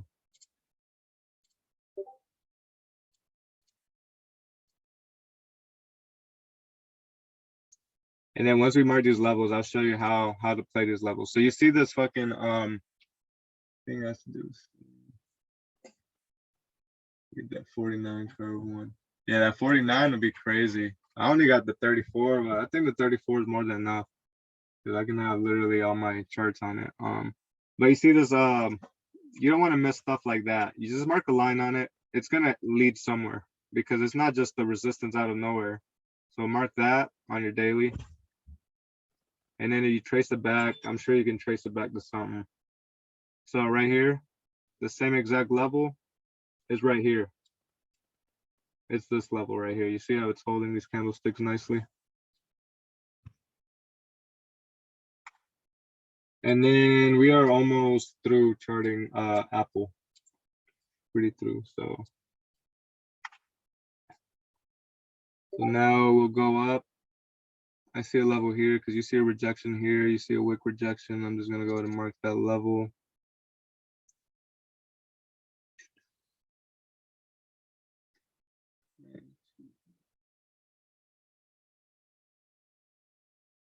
I got 3 screens. I use 3 monitors, but you're good with 2. 2 monitors should be straight. I only use 3 because I'm like using Discord and I don't know. I have a whole different style that I actually want to touch or talk about in the future. The way I look at my options. That's for another time. So okay, so right here, you see we'll draw a straight line. Look how beautiful a line just goes right there. All right, so this is before, after. That way you guys know why I'm drawing a line. It's just, you can take a straight line and just set it right there. It's a beautiful wall. Ready to smite money down. Let's go, man. We're gonna print tomorrow. I don't know if we're gonna be taking no SPY, but we'll take it easy. We'll take it, we can load heavy maybe on some Apple. Safer. Right here's a good one. This is a good level. All right, so we got enough levels here on the daily. I think the daily we have pretty good amount of levels. I just want to mark a little higher up. So I'm gonna just get a couple here.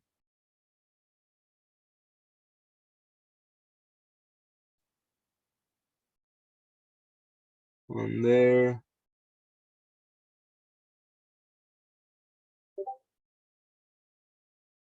I'm not even gonna touch it there. Okay. So we got enough daily levels. Now we're gonna go down to the 4-hour. Let me make sure I didn't miss anything over here on the left side. I mean on the right side.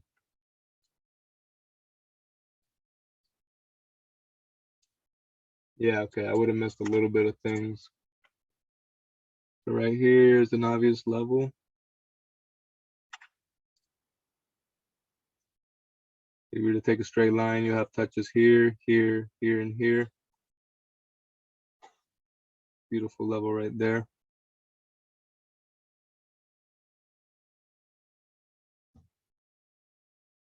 And I think that may be good for the daily right here. Last one. Okay, so it looks crazy, right? It looks like we have all these fucking lines just on the chart, but now once you go down to 1 minute, they're pretty spread out. So this is like scalping, good for scalping. And I like to mark 4-hour levels and 1 hour. So I go down to the 4-hour and then 1 hour. Those are gonna be like some of my last ones. I may even touch down to the 30-minute, 15-minute if I need to, but most of the times I don't. So now we look at Apple on the 4-hour.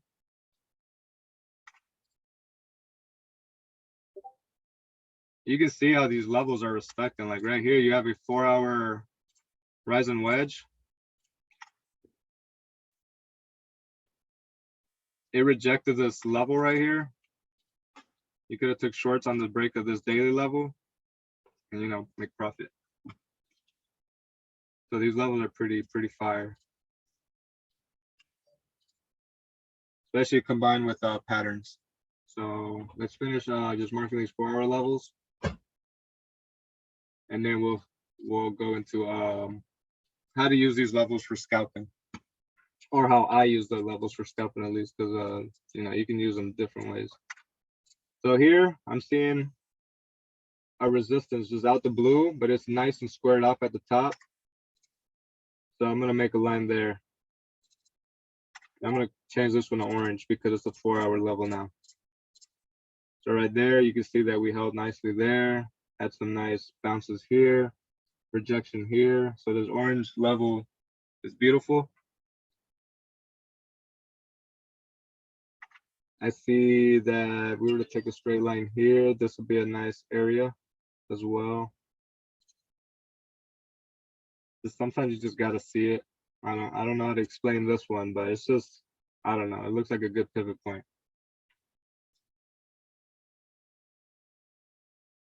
All right, and now there's one up here. You see this rejection up here? It lines up with this.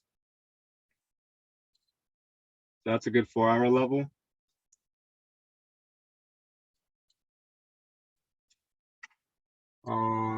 And on 4-hour charts, I kind of like to take it far back to as far as I can.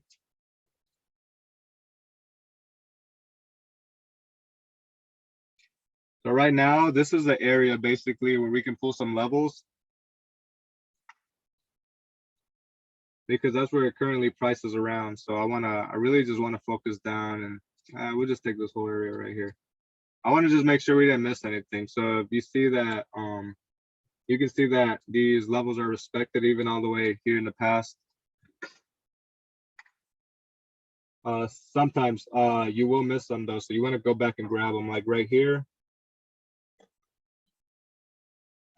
I think about right there, yeah, it's a good one because you have a rejection here, rejection there. It was holding here, and this is just a nice little area. So I'm gonna put a level there, another level.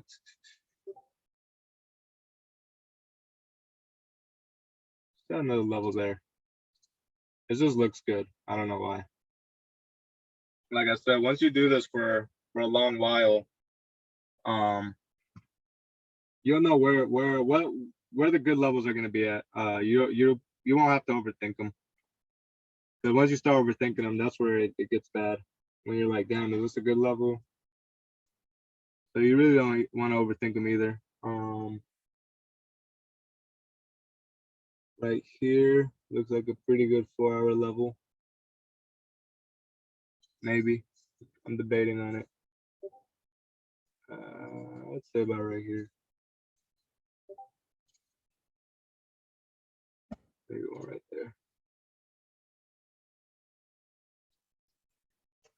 Okay, so now we're done with the 4-hour basically. Pretty much once you're running down to the 4-hour, 1 hour, you don't have to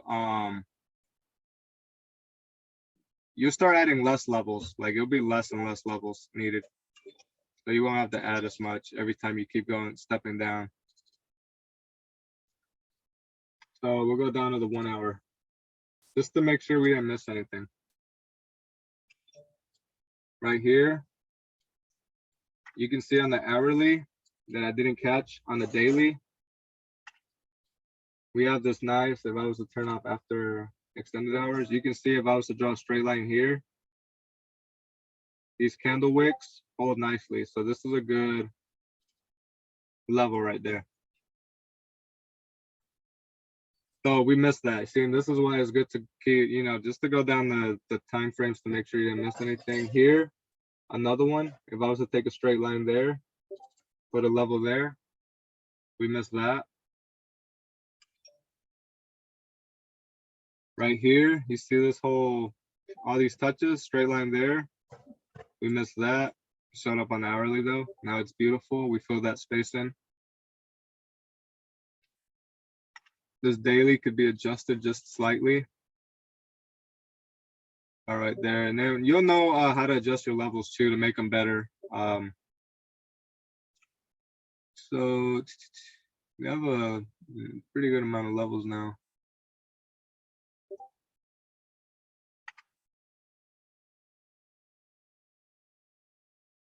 Okay.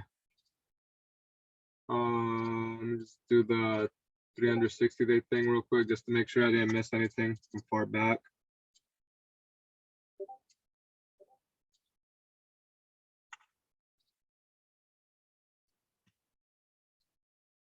Mainly focus on the areas where current price is around, so around anything between this range. Trying to make sure I didn't miss anything. around here looks pretty good.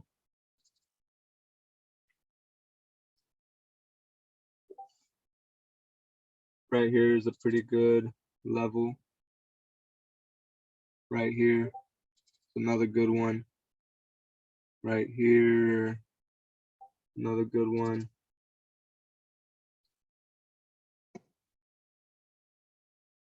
And we're about through. We're about through with marking the levels. So want to make sure we're not missing any important levels.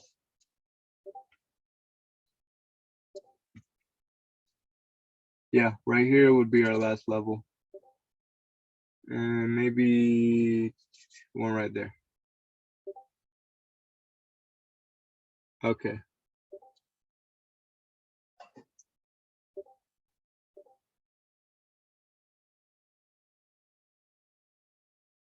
And this is just one style of trading and charting. So you don't have to chart like this. You don't have to trade like this. This is just how I scalp. Once you have these levels set, you pretty much use them as a guideline for your entries, exits, take profits. You can just have them set and just play these same levels every day. So now that we have all our levels marked, make sure there's no 15 minutes that is missing, 30 minutes, 15 minutes. 15 minutes. I think there's a level right here missing. That was a good level. I'm gonna just change my 15-minute level. I'm just gonna mark the significant 15 levels that we weren't able to catch. The 15-minute levels. Right here's another one. I think that's it. All right. I think there's one right here.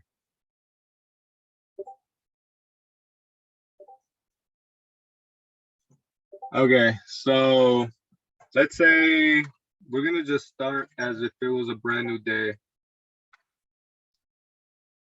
So let's say you have these levels marked now, right? Once you have these levels marked, you just pretty much wait for something to set up to them. So let's say you wait for something like a pattern to set up at or near your level, and you're gonna take the break of the pattern and your level at the same time. So like for example, let me go to a day where it's not really choppy.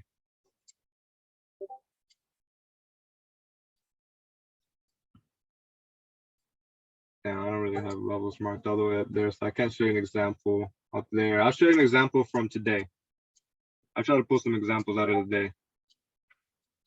All right, so once you have these levels, let's say today you had all these levels set up, right? You have all these just in place. Let's just say all this is blank. Candlesticks haven't printed yet, right? What you're pretty much waiting for is a pattern to set up at your level. So right here, I'm not seeing nothing, just straight choppiness. There's no point of getting in anything. You know, just choppy. But then as prices, you know, moving along throughout the day, you know, fucking 10 o'clock hits, 30 minutes into market open, we notice this rising wedge. And what did I say earlier about rising? That was I talking about rising wedges? Maybe falling wedges.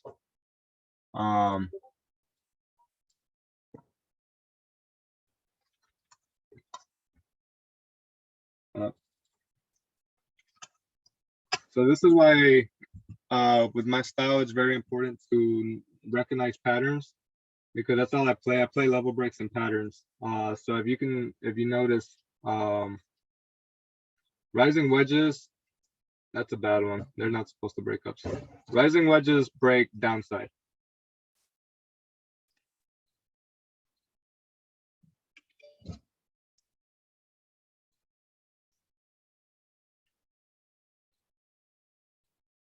But pretty much this is this. Even if it was coming down like that, it's still bearish. So these are bearish patterns. So just seeing this pattern, I'm already thinking I'm gonna go in for puts. Just having that pattern play out. But now what would trigger me to enter puts is, so right here, I'm not seeing nothing I like, but okay, now it's starting to form, and now I see this. I'm starting to see this rising wedge. What I would do is, okay, I would notice that this level right here, this 134 level, it rejected it, right? So now I know that if it breaks this wedge to the downside, we're gonna go down pretty much. So what I like to do is I want the pattern to be breaking at the same time as the level. So let's say if I wanted to take puts, I'll take puts here. Why there? Because you're breaking this level, this 134 level, and I'm mad I marked all these levels without putting prices on them. Because now I have to freaking, damn it. That sucks. Damn. All right, whatever. I'll just play like this for the rest of the week. So 134.29. I want the price to break the pattern and break a level at the same time, if that makes any sense. It just adds more confirmation. And so what you would do here is pretty much for scalp is you're gonna go in for puts here. You set your stop up here, right? You're setting it to the next level up. So if, let's say this was to try to hit a ZUE, hit us with a green candle like that.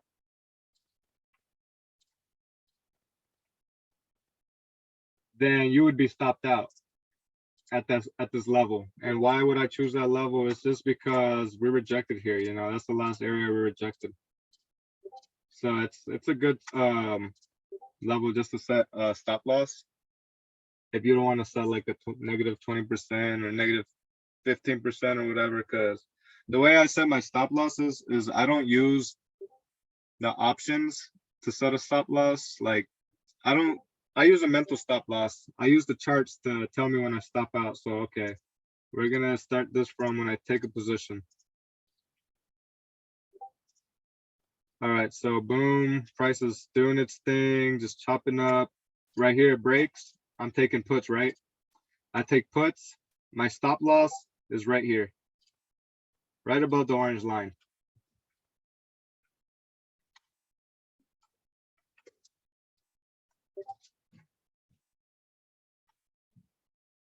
This is your stop loss now, pretty much this orange line or this green box, a little bit above the orange line. You don't want to have it too tight. And then while you're taking your puts here, you can trim here. You can start trimming as it's breaking these levels. You can trim if you're holding more than one contract, or you take profit. Me, I take profit because I'm a scalper. I play level to level. I'm in here and I'm out already here. I'm already out. You know, yeah, it could dump lower. It could test the low of day or whatever. But me personally, I scout level to level. I'm just in here and I'm out here. You can see this is a 1 minute chart. So this trade would have been only about 3 to 4 minutes long. If that makes any sense. So again, you'll enter here on the break.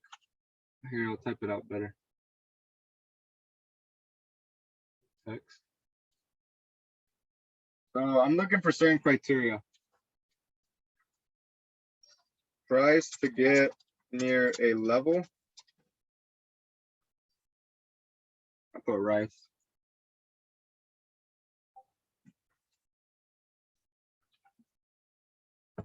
All right, so price to get near a level.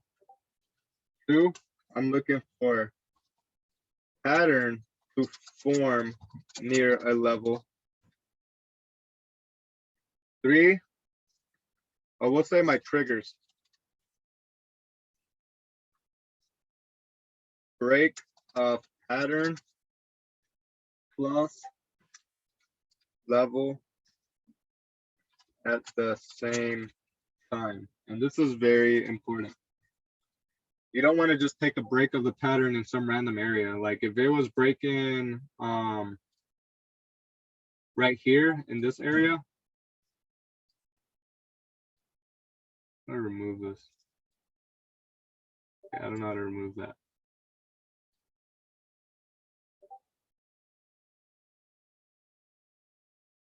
Shit. I'm lost, you guys. Hold on. Okay, I got it. All right. So if price was breaking here, I'm not taking it. I don't care. I like this better. I like it when the one candlestick is taking out both the pattern and the level at the same time. So for me, it's very important to have For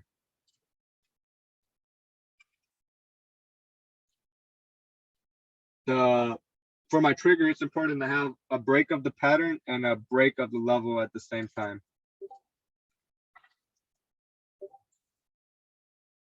And I'll show you guys a few examples, that way you'll understand. So now for profit targets,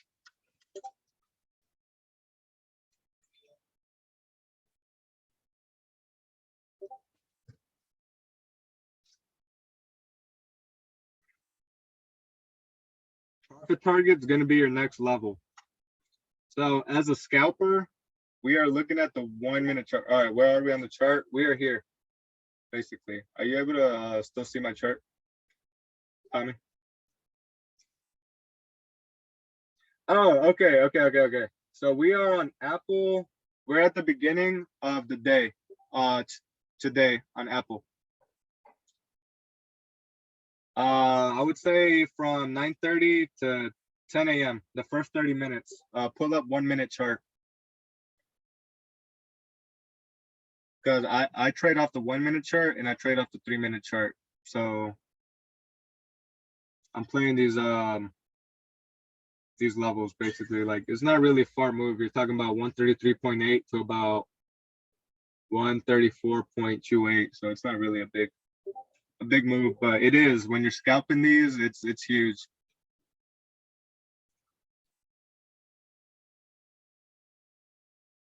Okay, so again, the criteria I look for before getting into a trade.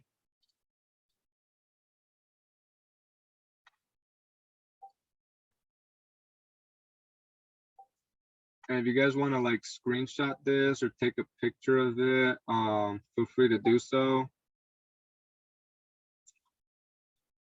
So first things first, I'm waiting for price to get near one of my levels. I have all these levels, so I'm just watching price action every time it gets near it. So if I see it come here, I'm watching it. I don't see nothing I like, so I'm just still watching it. Came up to my next level, still watching it, nothing I like. Same one, nothing I like. Once it started getting up here to this level and this level, it's when it started getting interesting to me.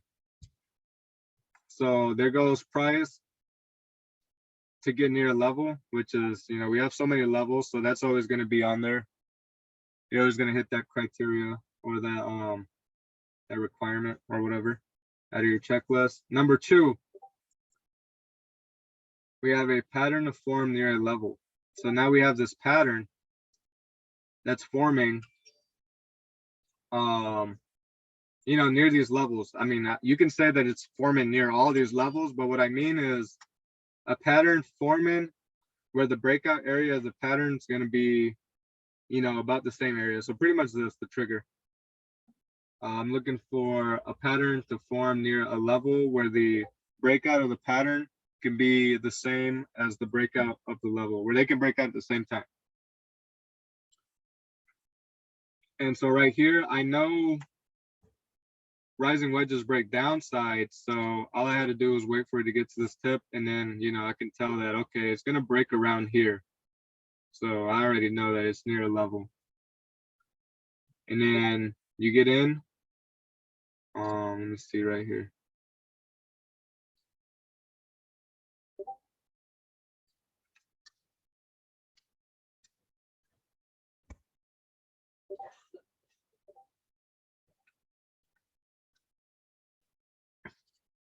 All right, so enter at break of pattern plus break of level at the same time. So this is where this comes in. It's breaking, and then profit target, trim level, next level. So if you're all in one contract, take profit here on all because you really can't trim one contract. See what you're working with.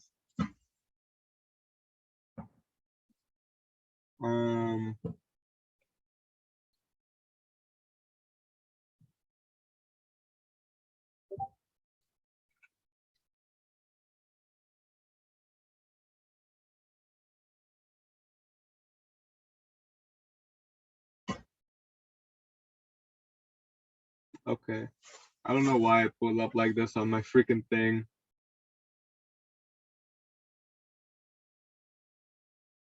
Yeah, we got pretty similar levels, it looks like. So yeah, enter here. If you're holding more than one, you trim here. And as long as we're continuing to break the next levels, you're just holding pretty much. So, oh yeah, let me put an important thing on here.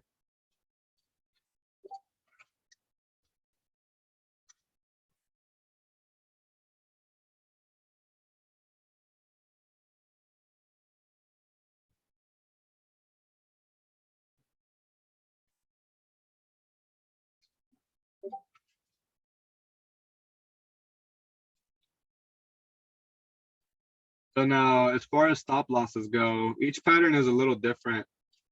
So in this case, I use the level. I use the top of the pattern, and I use this key level right here where rejected as a stop loss after this break, you know, but to give you some pretty good wiggle room. I mean, if you were to see this green candle come up here like that, you're gonna want to stop out. So once this breaks and it's going down, you can actually start moving your stop loss. You can move your stop loss to the next level down like that. So as this is going lower and breaking these levels, like let's say you're holding a couple contracts, you're holding 5 contracts, we'll say 6, something even. You're holding 6 contracts. You want to shed 3 here, shed 3 there, you know, shed 3 here and hold the next ones. You can sell the next your next couple contracts here at the next level. Pretty much as long as we're still breaking them, you can keep holding them. And as we're breaking these levels, you can start moving your stop closer. And as it breaks these levels, you can move your stop closer or whatever, you know, however. And then eventually you'll get stopped out, but you're gonna maximize your gains. If that makes any sense. But pretty much enter here, set your stop loss here to begin with, or at this area, anywhere around here. Enter here, take profit on one contract here or hold it. If you're like very confident that it's gonna keep going, you hold it. But if you want to just scalp it real quick, boom, just take your profit there, call it a day. Or if you're holding more than one, trim here, move your stop down. And as this is still going down, you know, and breaking these levels, you know, you can take profits at the levels, or, you know, just let it keep breaking and see until it actually does a full reversal. We'll find another example real quick. I don't want to focus on this one too much.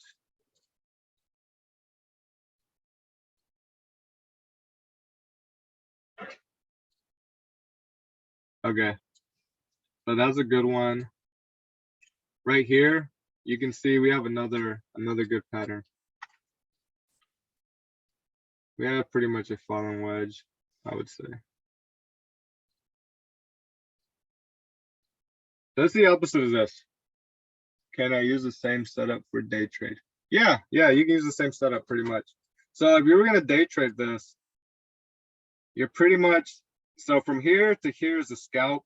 From here all the way to down here is a day trade. So now once you're holding this long, it's considered a day trade. So yeah, you could, like most of the time, these patterns retest the lows or like where it started. So you could have day traded it all the way down there. You know, as long as we're breaking these levels and we're not breaking back above them, you're good to hold them. So like I say, we're breaking here. You can see right here, we tried to break above it, but it didn't hold. It rejected. And it just kept breaking these levels down. Here, rejected again, kept going down. So as long as these levels are holding, you can use them. It's pretty much guidance or guidelines to keep holding you know, to stay in a trade longer. And then once it comes back for that level and actually takes it out, then that's when, you know, you should be stopped out. All right, so in this situation right here, it's pretty much the same thing. We have all the same criteria we're looking for on this setup. We have number one, price near level. We have number 2, pattern near level. So we're gonna go ahead and just start with these 2 pieces right here. So right here, we have prices near these levels, right? It's near these levels. It set up a pattern. So now we got this, and we got that, right? Yeah, bro, no problem, Tommy. This is gonna be recorded, so if you missed any of it, I'm almost through anyways. But yeah, if you miss any of this stuff, it'll be uploaded. So right here, same thing. We have the, you know, as this thingy, we're gonna use the same criteria. We have price near level. Jesus.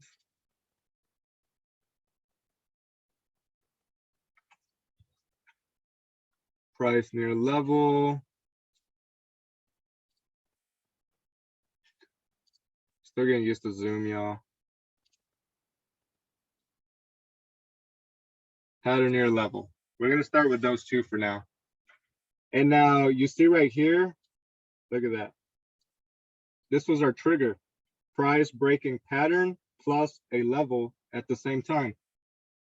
So we go to text. Triggers was break of pattern plus break of level at the same time. And then tomorrow you'll see how these levels play out.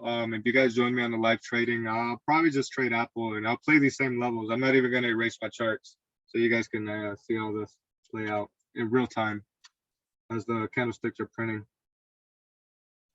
So right here we have our triggers. Break of pattern plus break of level at the same time, right? So the circled area, pretty much. The circled area, what level are we breaking? We are breaking this 132.93 level. Basically, you could say 133 to be more precise. But we're breaking this area here. So this is where would be your entry. Your entry would be right there at that circle.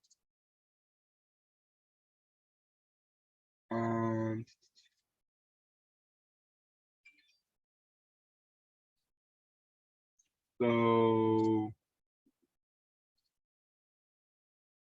what was I gonna say? Entry.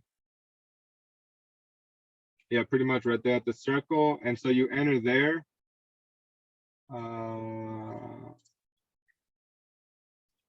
Your profit target.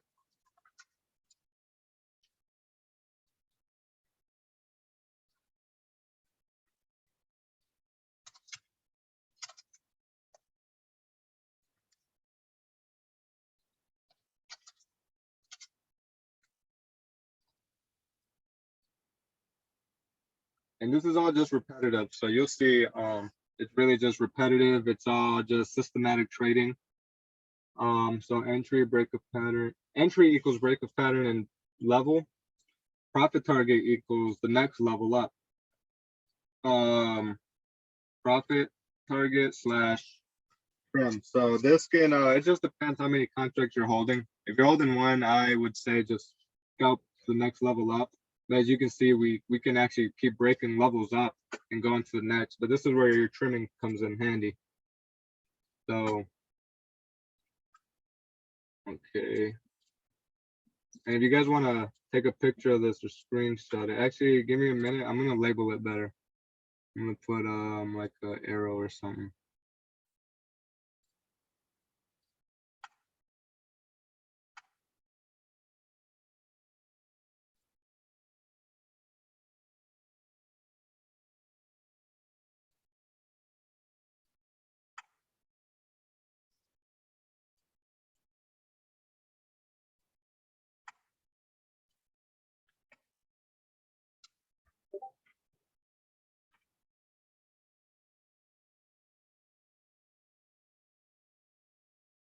So this is your entry, right? You're entering because it's breaking the level and breaking the pattern at the same time. This is a bullish pattern. It's called the fallen wedge. I think we went over it a couple times already today. It's pretty much the opposite of the rising wedge. Rising wedges break downside, fallen wedges break upside. That's all you got to know. So here, you enter here, that's your entry. This is your profit target.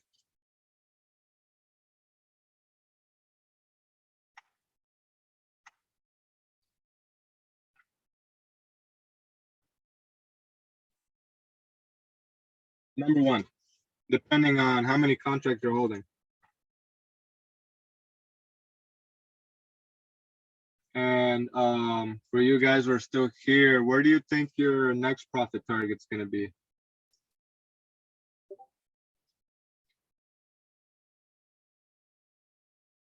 Anybody? 133.8. Yes, sir. Yep. Good job. Yeah. So let's say you enter here, you take profit here. So right here, you would have saw we rejected. You know, this is why when you scalp, you want to just scalp it to the level right here. It would have rejected, and you know, it probably would have took some greenback and probably would have shook some people out. But this is why you trim here. You can either take profit here if you're holding only one contract. If you're holding more than one, you can trim.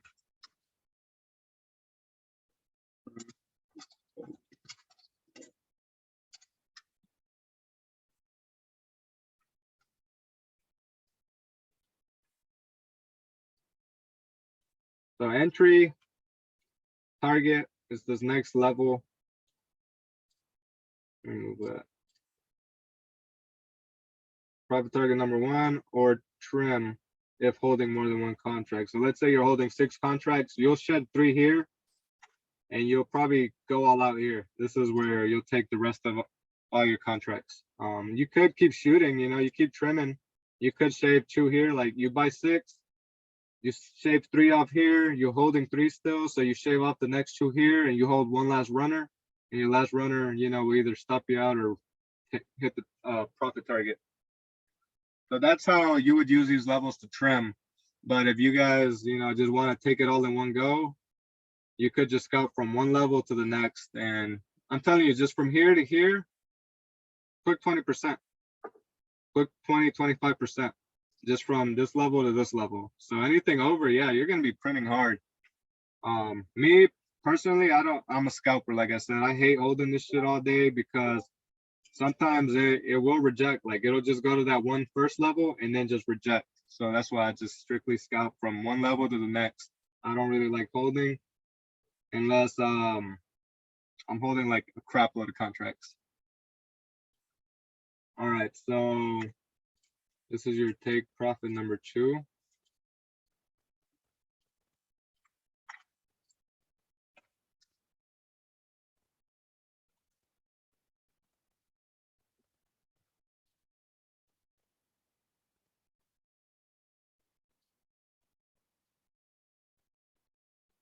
And so on.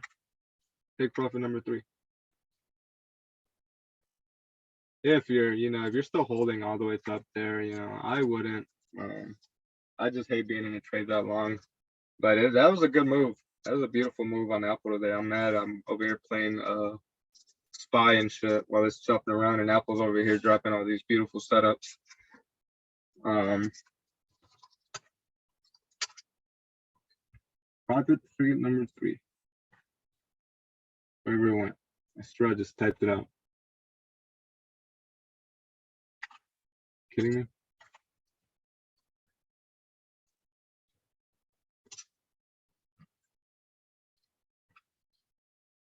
me? Whatever, yeah, I get it.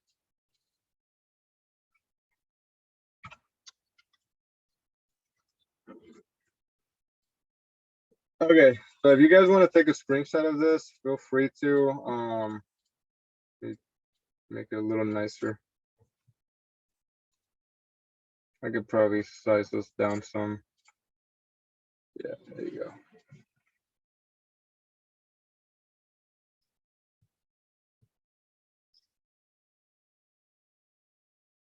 Oh, you had 133.8 charted. Yeah. So really, look, man, you know you have fire levels when they're rejecting, when they're just holding to the T, like right here, here,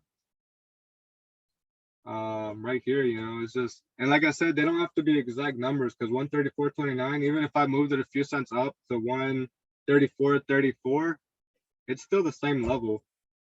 So really, I wouldn't worry about trying to make it precise, because it's not just a general area. As long as it's within like a few cents, it's good. So pretty much, yeah, this is how I do it for the most part. These are my criteria: price near a level, pattern near a level, you know. Yeah, no problem, brother. Fucking it's simple. It's really simple. Like, so in this case, we're gonna talk about stop losses too, because that's something that, you know, when I get on like live trading, people are like, where's the stop loss? Where do I put my stop loss? All right. So if you're entering here, and we're just gonna go over the stop loss part real quick, just to add it into this whole little picture. I'm gonna erase this circle. There you go.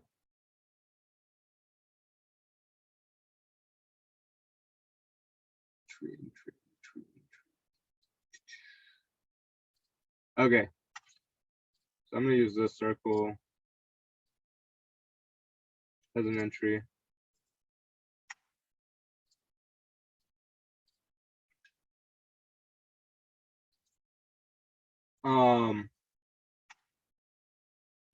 You would enter here.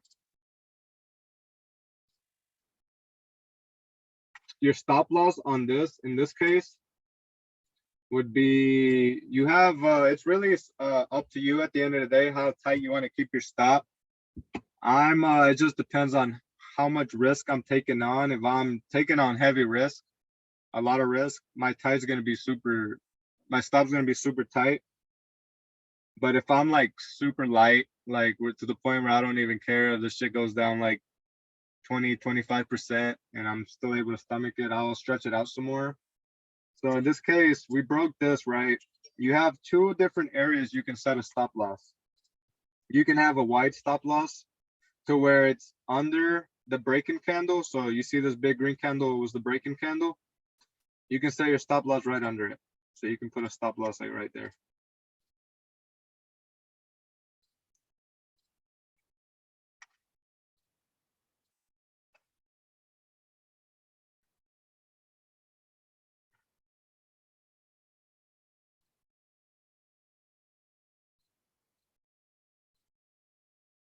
Stop loss. So now if this was to fail going higher and come back down and drop a red candle, like, you know, fucking red candle like that, but red, you would get stopped out there. That's one area you can put a stop loss at. If you want to be a little more conservative, this is where your stop loss would be. So right here, you see we have the breaking candle. It's breaking this level. You can set your stop loss back under that level, under the level that you wanted it to break. You can set a stop loss there. Not at it, but like slightly under it, because if it's a good level, then the banks and everybody's gonna know where that level is. So they're gonna want to stop you out. I'm gonna call this the aggressive stop loss. So this is a little more aggressive for those people who like to take a little more risk. And then this is the conservative stop loss.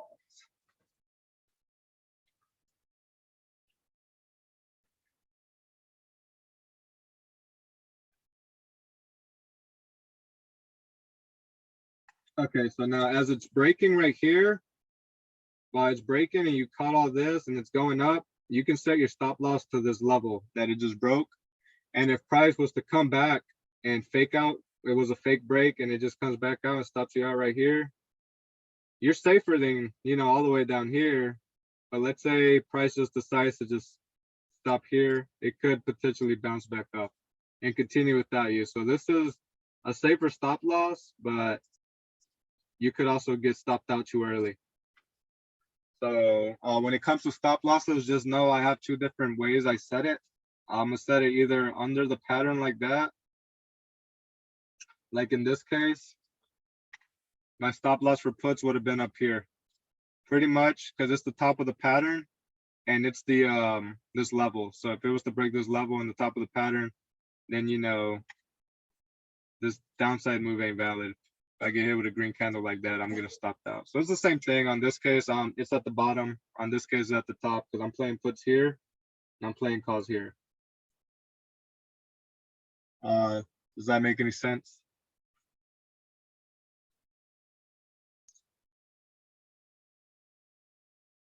And let me just screenshot this. I want to just save this because it's a really good example. I like this example. And then I do use EMAs too sometimes. But yeah, so when you're scalping too, another thing is these, you know, this might not look like a huge movement, but it is. So just stick to scalping level to level. Don't get too greedy because you'll see what I'm talking about once you start scalping these levels. I'm sure you guys probably have already. But this is more than enough. Like from here to here, that's beautiful. I'll take it any day. That's literally all I shoot for, from just one level to the next. We'll find one more. Oh damn, did I delete that shit? I didn't mean to delete all. Fuck. I'm just trying to delete these fucking check marks.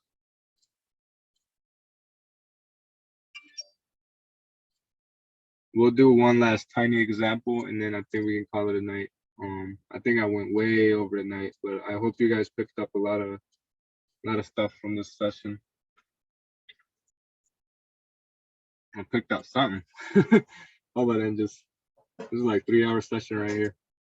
Let me just screenshot this because I really like it. All right, so we're gonna go ahead and leave that how it is. I'm gonna clear out the drawings here. I'm gonna leave that how it is there. See if I can find one more. Oh yeah, look at this. So when I say this is all repetitive and now you just really have to wait for setup. So, all right, right here, these breaks, just random breaks, don't take random breaks. Just because it's breaking a level doesn't mean to get in. Right here, we're just randomly breaking. Let's say this pattern didn't exist, but it's just starting to rip through all these levels. Don't take it just because it's ripping through a level. Wait for consolidation. Like so, like consolidation here, consolidation here. In this case, you can see that we had, and just look how beautifully this setup went. So right here, same thing. You'll see a setup. I see ascending triangle, right? And look, that trend line, I mean this dotted line, this orange dotted line level is acting as a beautiful resistance for this ascending triangle. So if we go back to our criteria, and this is the last example I'm going to be going over with tonight, to scalp. So like I said, you're waiting for shit to set up here. This one, it's funky. It's a funky pattern. It's like really choppy, nasty. You don't want to play this. I probably wouldn't have made anything out of it. Maybe, yeah, maybe it would have been something like that. It would have been the same pattern, but it broke downside. I wouldn't have taken it for a downside break though, because I'm expecting an upside break on these.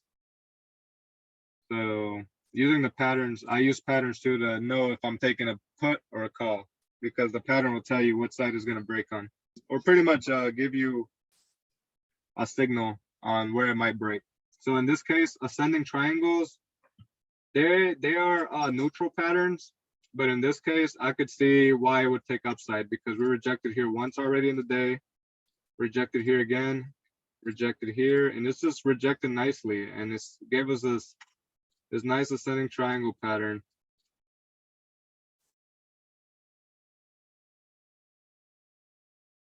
And pretty much, here, actually, I'm gonna, nah, that's probably retarded. You guys will know. I was about to say, where would you guys enter? But I'm pretty sure you guys would say here, right? That's your entry. So you enter there, where will you take profit? It's pretty obvious. Boom, this next level up. And that's it, you know? You don't wanna like, you could keep stretching it out, but look right here, it never reached again. You could have kept stretching it out, maybe set your like a stop loss in the profits. You could have moved your stop to about up here. Like a trailing stop loss. Or move your, you know, as price is starting to rip, now you move your stop loss to this level. You could have done it like that, but for the most part, if you're just holding one contract, you're gonna buy here, you're gonna sell here. And that's it. And you're just gonna leave it at that. You're not even gonna think about that trade no more. You're gonna wait for the next trade. Because this right here is about 15 to 25%, you know. And even though this is 1 minute, and this is just like a 1, 2, 3, 4, 5, about a 5-minute trade. It's a 5-minute trade. You know, hitting 15 to 25%. That's amazing. You know, not even a bank will give you that like in a year. So again, we'll go over the criteria one last time.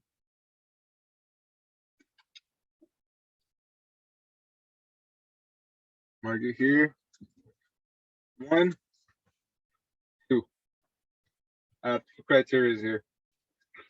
One is price.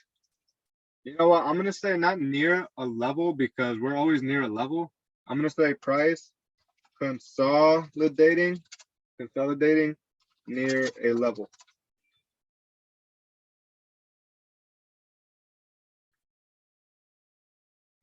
Pattern setting up near or at level.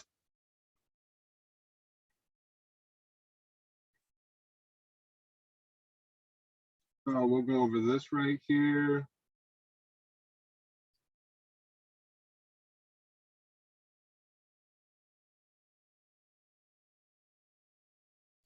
So we have price consolidating. This is a consolidation. It's just chopping around near a level, which is this level. It's using this level as a resistance in this chop.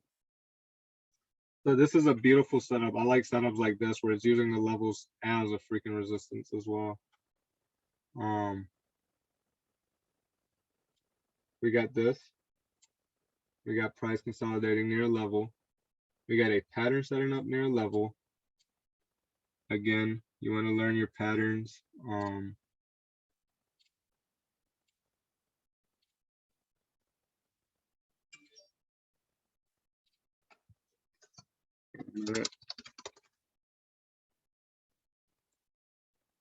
In this case, this pattern is this one right here.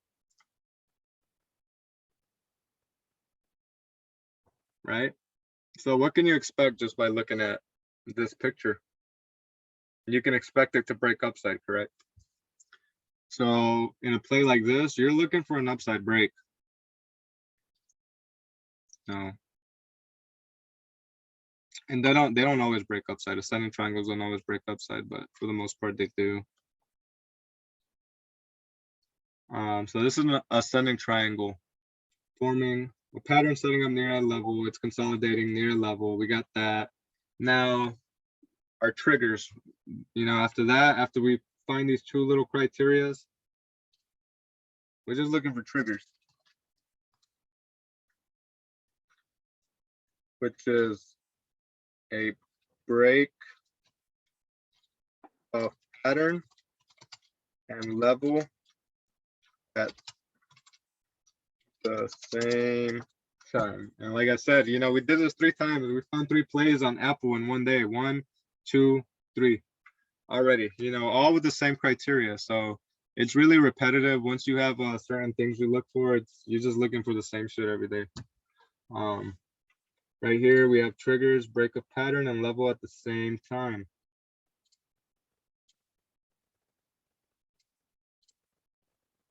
All right, so in this case, right here in the circled area, it's breaking the pattern this ascending triangle to the upside while taking out this 134.29 level that we marked, you know, off one of the 4-hour or 1-hour charts. You know, when we were doing the marking of levels, that's where we pull that level from. So right here, our trigger is break of pattern and level at the same time.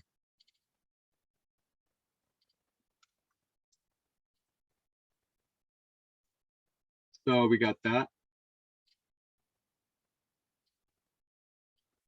Beautiful. And now in this case, your profit target, it's the same shit. Profit target equals next level or a trim. But your runners here wouldn't have made it far. They would have got stopped out at the first take profit level. If they came back down right here, you can see if you were to move your stop loss for your runners, they would have broke out. They would have got stopped out. So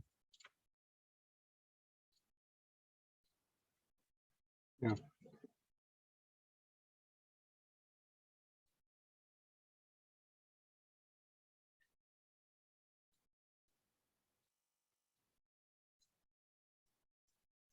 So again, we'll have our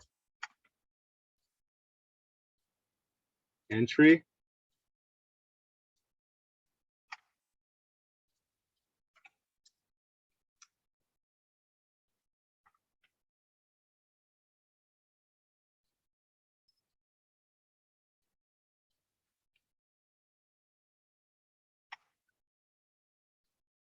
Take profit.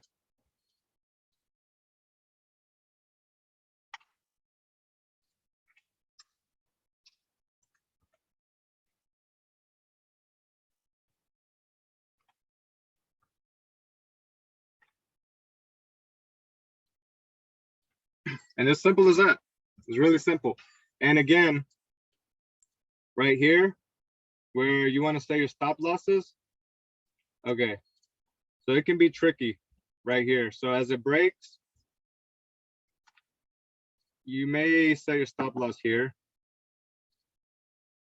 You see the wick of this candle, that low of the breaking candle pretty much. That is where you will set your stop loss. You can set it there. You can, like, once you see it run up a little more, like if you can hold through this and then see this big green candle push, you can move your stop loss right there, you know, to the orange line or slightly under it to be safer. That's a conservative stop loss.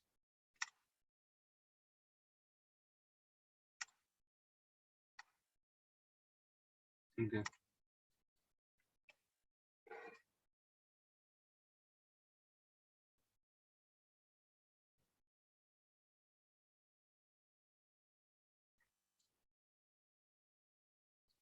So that's if you want to be extra safe, but that's keeping it tight. If you want to be a little more, whatchamacallit, a little more aggressive with it, you can wait for price to pretty much break downside on this, which I don't think anybody would. So pretty much your next stop loss would be on here. For the aggressive, would be around here.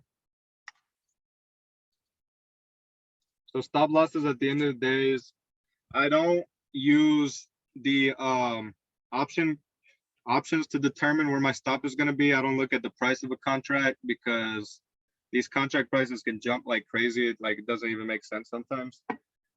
So I don't use dollar amount for stop loss. I don't use a certain percentage amount. I'm using the charts, the actual stock chart.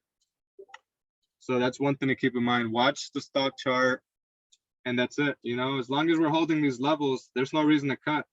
Now, once, you know, you see a fake out and breaking back to the downside, that's when you cut, you know, but as long as price right here is holding up these levels, then you hold it, you know. And even if it's coming down just slightly, keep holding it. Just wait for the actual level to break to the downside to stop you out before you actually stop out or sell, you know, and then just to see it go back up. And then, you know, you'll be mad at the end of the day and be like, damn, I wish I didn't stop myself out or sold because now this shit ran. So definitely use the contract charts. As you can see right here, we never get stopped. Like if you enter here, there's no reason why your stop loss should get hit. You know, it's good to have it, but it never got hit. Same here, it never got hit. You enter here, it's good to have your stop loss, but it never gets hit, right? It never pulls back down. So as long as these levels are holding, you hold that contract, you know, and as long as it's holding that line, that's really it. As long as it's holding this freaking line, you're good. Once you see it come back down, like if it went up like that, there was a green candle into there, and then you see a big red one just come out of nowhere like that. That's what your stop loss is for. If you were to get like something like this, for example. If this was a red candle, like right after this green one, that's what that's for. You know what I mean? Same here. Right here, if you were to get hit with a big red one, that's what the stop loss is for. But, you know, as long as we're holding these levels, hold your positions. Hold your positions. Put a mental stop loss. I don't recommend using a fixed stop loss unless you're not an active trader. If you're not watching the screen, yeah, go ahead and set one of those. But if you can watch these levels, and like I said, this is like scalping off the 1 minute. So this is a 1, 2, 3, 4, 5 5-minute play. If you can just monitor this for 5 minutes and use a mental stop loss instead, you're gonna have more success because you're able to actually see price, you know, holding these levels. Like, you know, I'm not cutting it until we come back down, and it never came back down. So I don't have a problem using a mental stop. And yeah, that's pretty much it. So you guys know how I look for my trades now. It's really simple. It's all on the system, like not repetitive. Right here, we'll go over one more time. Rise and wedge pattern, you know, forming near level. You have a price consolidating near level. This was the break. Here's your stop. It's a little wider. So each pattern, you'll see that each pattern, depending on how big it is, how wide it is, will offer a different risk to reward or risk. So this one right here, you can obviously tell has way wider risk, right? This one from the break, the risk is a little smaller. It's about yay big. And then right here, the risk is only about there for the most part. So each pattern has their own risk. You just have to manage it, or, you know, pretty much have a plan on how you're going to manage that position. So in this one, like, you know, if I would have got in here, as soon as I see these red candles bleeding, I'm moving my stop down. I'm not going to keep it wide over there. Now it's break even. Now I'll move my stop here. And, you know, if price was to come back up and hit me with a big green candle over here, at least I know I'm getting stopped out at break even and I'm not losing anything, or I'm taking a really minimal loss. So you have to be very active with it, or have a plan. So like, yeah, like here, white stop loss. As soon as you get in, you're starting to see it drop. You move that stop loss. Fuck it, I'm moving this shit to break even. The worst case, I'm taking a $0 loss, or I'm not making anything. Same thing with these, you know, as it's breaking higher, you know, you can set a stop loss there. You can move it here, or you can have it here from the jump if you want to keep it that tight. But at the end of the day, it's all this: is price consolidating near a level, pattern setting up near a level. My triggers: a break of the pattern, break of the level. So break here of the pattern and this level, break of the pattern here and this level, break of the pattern here and this level. You see how repetitive this shit is? Profit targets, trim levels. I mean, trim targets or trim levels. It's the next level up, next level down. So right here, enter, take profit here or trim. Same here, enter here, take profit here or trim. You know, take profit here on your runners on the next levels as it keeps going down. Right here, enter, take profit. It's simple as that. Once you have these levels set in place, and if you study your patterns, you'll be all right. You'll make it. Even here, look, last quick one. I'm not even gonna type all this crap out real quick. I just want to show you how the criteria works. So right here, I notice a sharp move down, consolidation near level. What do we have? I have a freaking bear flag, right? So you can enter, there's two ways to enter this one. You can enter it pretty early here on the break in anticipation that it's gonna break this level. Or if you wanna be safer and you actually wanna play the level break, you can take it here. It's not that big of a difference, but whether you take it here or here, you're gonna take profit at the next level. Because if you don't, this is what I'm talking about. If you don't take profit sometimes they will rip, they'll continue ripping. But sometimes they won't. Sometimes they'll just bounce right to the T like it did here. And if you don't take all your profit, shit, look at that. You get stopped out. So this is why I scalp. I scalp these small patterns. Like this small bear flag, I probably would have entered here. Yeah, I'm gone. I take my profit here. I'm taking my 25% here.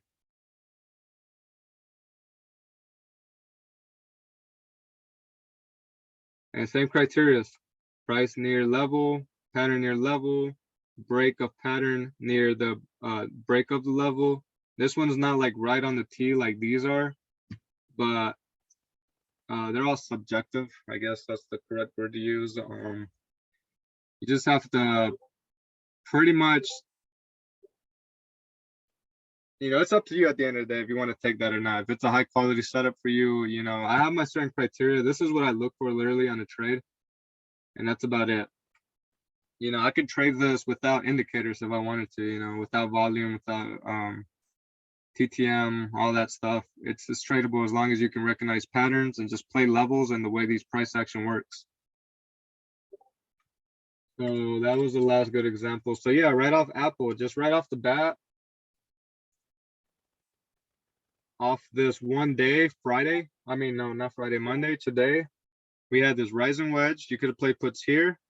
We had this fallen wedge. You could have played calls here, banked. We had this ascending triangle. You could have played calls here, banked. And then we had this bear flag here. You could have played puts there, took profit here, and made money. So there's so many ways you can make money in a day scalping. You just have to be patient, wait for these setups to set up, and then just take them like a robot. Set your stop loss, enter, just have your profit targets already in place and take your profit and move on to the next trade. You know, as you can see, there's so many trades that set up in a day. Even here, there's a bear flag. Like, look at that, right on the level. Look at that shit. Look how beautiful that worked out. So we have the criteria, same criteria. Price consolidating near a level. It's consolidating at my level. Pattern setting up near or at level. You have a bear flag literally on this level. Trigger, break of pattern and level right here. It's breaking the pattern, breaking the level. You enter puts here. You take your profit here, or if you have more than one, you trim and you take profit on the next one. Same criteria. This is a bear flag. All the same shit. So there you go. You have 1, 2, 3, 4, 5. 5 different plays you could have banked on Apple today, scalping both the upside and the downside. So what's our profit target for tomorrow? That's a good question. It's hard to tell. So remember how I said we're gonna watch for price to set up something. So that's the thing with the scalping stuff. I'll see where we are in the morning. I'm gonna chart Apple better in the morning. I'm gonna just leave it how it is for now. But I wait for something to set up. It's hard to tell what my profit target is gonna be for tomorrow. Because right here, like, look, I'm literally waiting from the open. I'm just sitting through all this. I'll be sitting through all this until I see something, until it gets to about right here. That's where I'm like, okay, it's starting to set up this pattern. Let me get ready to enter. So then I'll look for the nearest level, and then I'll be able to gauge where my profit targets are at. But as price is still just moving through these levels and not setting anything up, it's hard until I see something like this set up, or like this, or like this. Then I can tell you, okay, we're gonna enter here on the break of 132.95, and we're gonna take profit here at about 133.38. But you'll see tomorrow. we'll just, I might push SPY to the side and we'll play Apple. We're gonna play Apple tomorrow. I'm gonna leave these levels how it is. I'm gonna clear all this words and stuff, all these drawings, but I'm gonna keep the same levels because I think these levels are beautiful. These levels are really perfect. I think going over on the session, you know, I had to get it a little more perfect than usual, but well, I had the time to do it.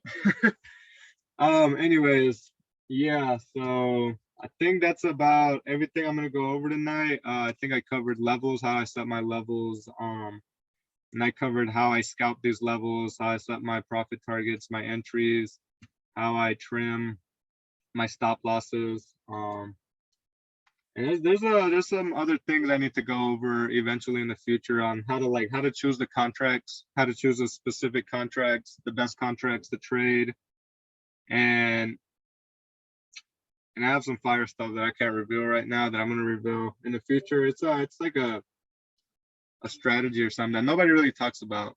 Something I stumbled across myself, so I'm excited to share that with people. It's been a game changer. But for the most part, this is it. This is really it. Just naked price action, patterns, levels. That's it. Trade like a robot. In this case, oh yeah, I forgot. In this case, when you take your puts here, stop loss is going to be around up here. I forgot to mention that one.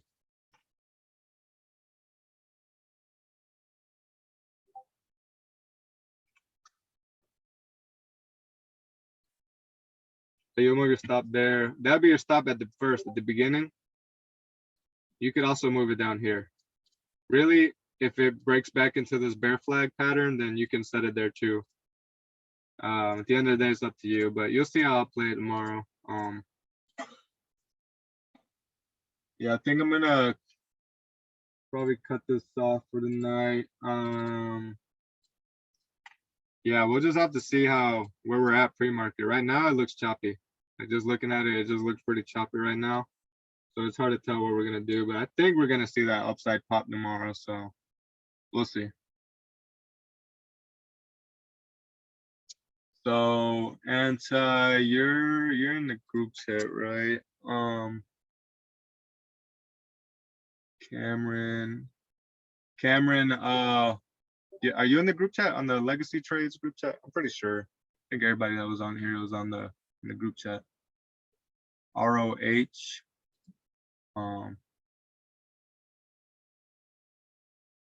I don't know. I just want to know you guys. I want to know you guys by your usernames. That way I can just look out for you guys. So Cameron and ROH, if you guys don't mind dropping your Discord name, just so I can get familiar with who you are. That's not weird or anything. I just like to you know, pretty much be cool with everybody. Like to make sure who's out here. I appreciate you guys sitting through this, man. We're talking about fucking 8:45 now. It's 11:20 p.m. It's about 3 hours, maybe. I think, if my math's right. They didn't want to push it this long, but hope you guys pick some stuff up from this. It's pretty simple. It's simple stuff. We're all repetitive, same shit. But yeah, I'll go ahead and stop this right now. And I'm gonna, once it finished uploading to the cloud, I'll upload it to my channel. I'll put a link on there. So if you guys ever want to revisit this, go ahead, you know, take it at your own pace. It's simple. It's really simple. As you can see, I was just pretty much bashing the same shit into your head for the like past hour or two. But yeah, man, you guys take care. Have a good night. Thank you for showing up and sitting through this.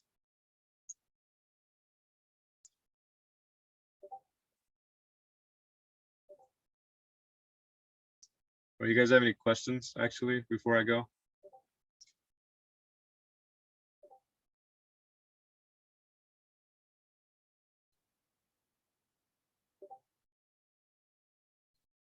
Thank you, man. Yeah, I've been watching these charts for a long time now. So it feels like really only like a year and a half, but I literally watch them all day, every day. So Yeah, no problem, man. You take care. Like I said, I'm gonna upload this link to Zeus channel once it uploads to the cloud, and you guys will have access to it. So you guys have a good night. We'll scalp tomorrow. I'll have these same levels tomorrow, and you guys will be able to see it play out real time if you join us for live trading. See you, man. Have a good night.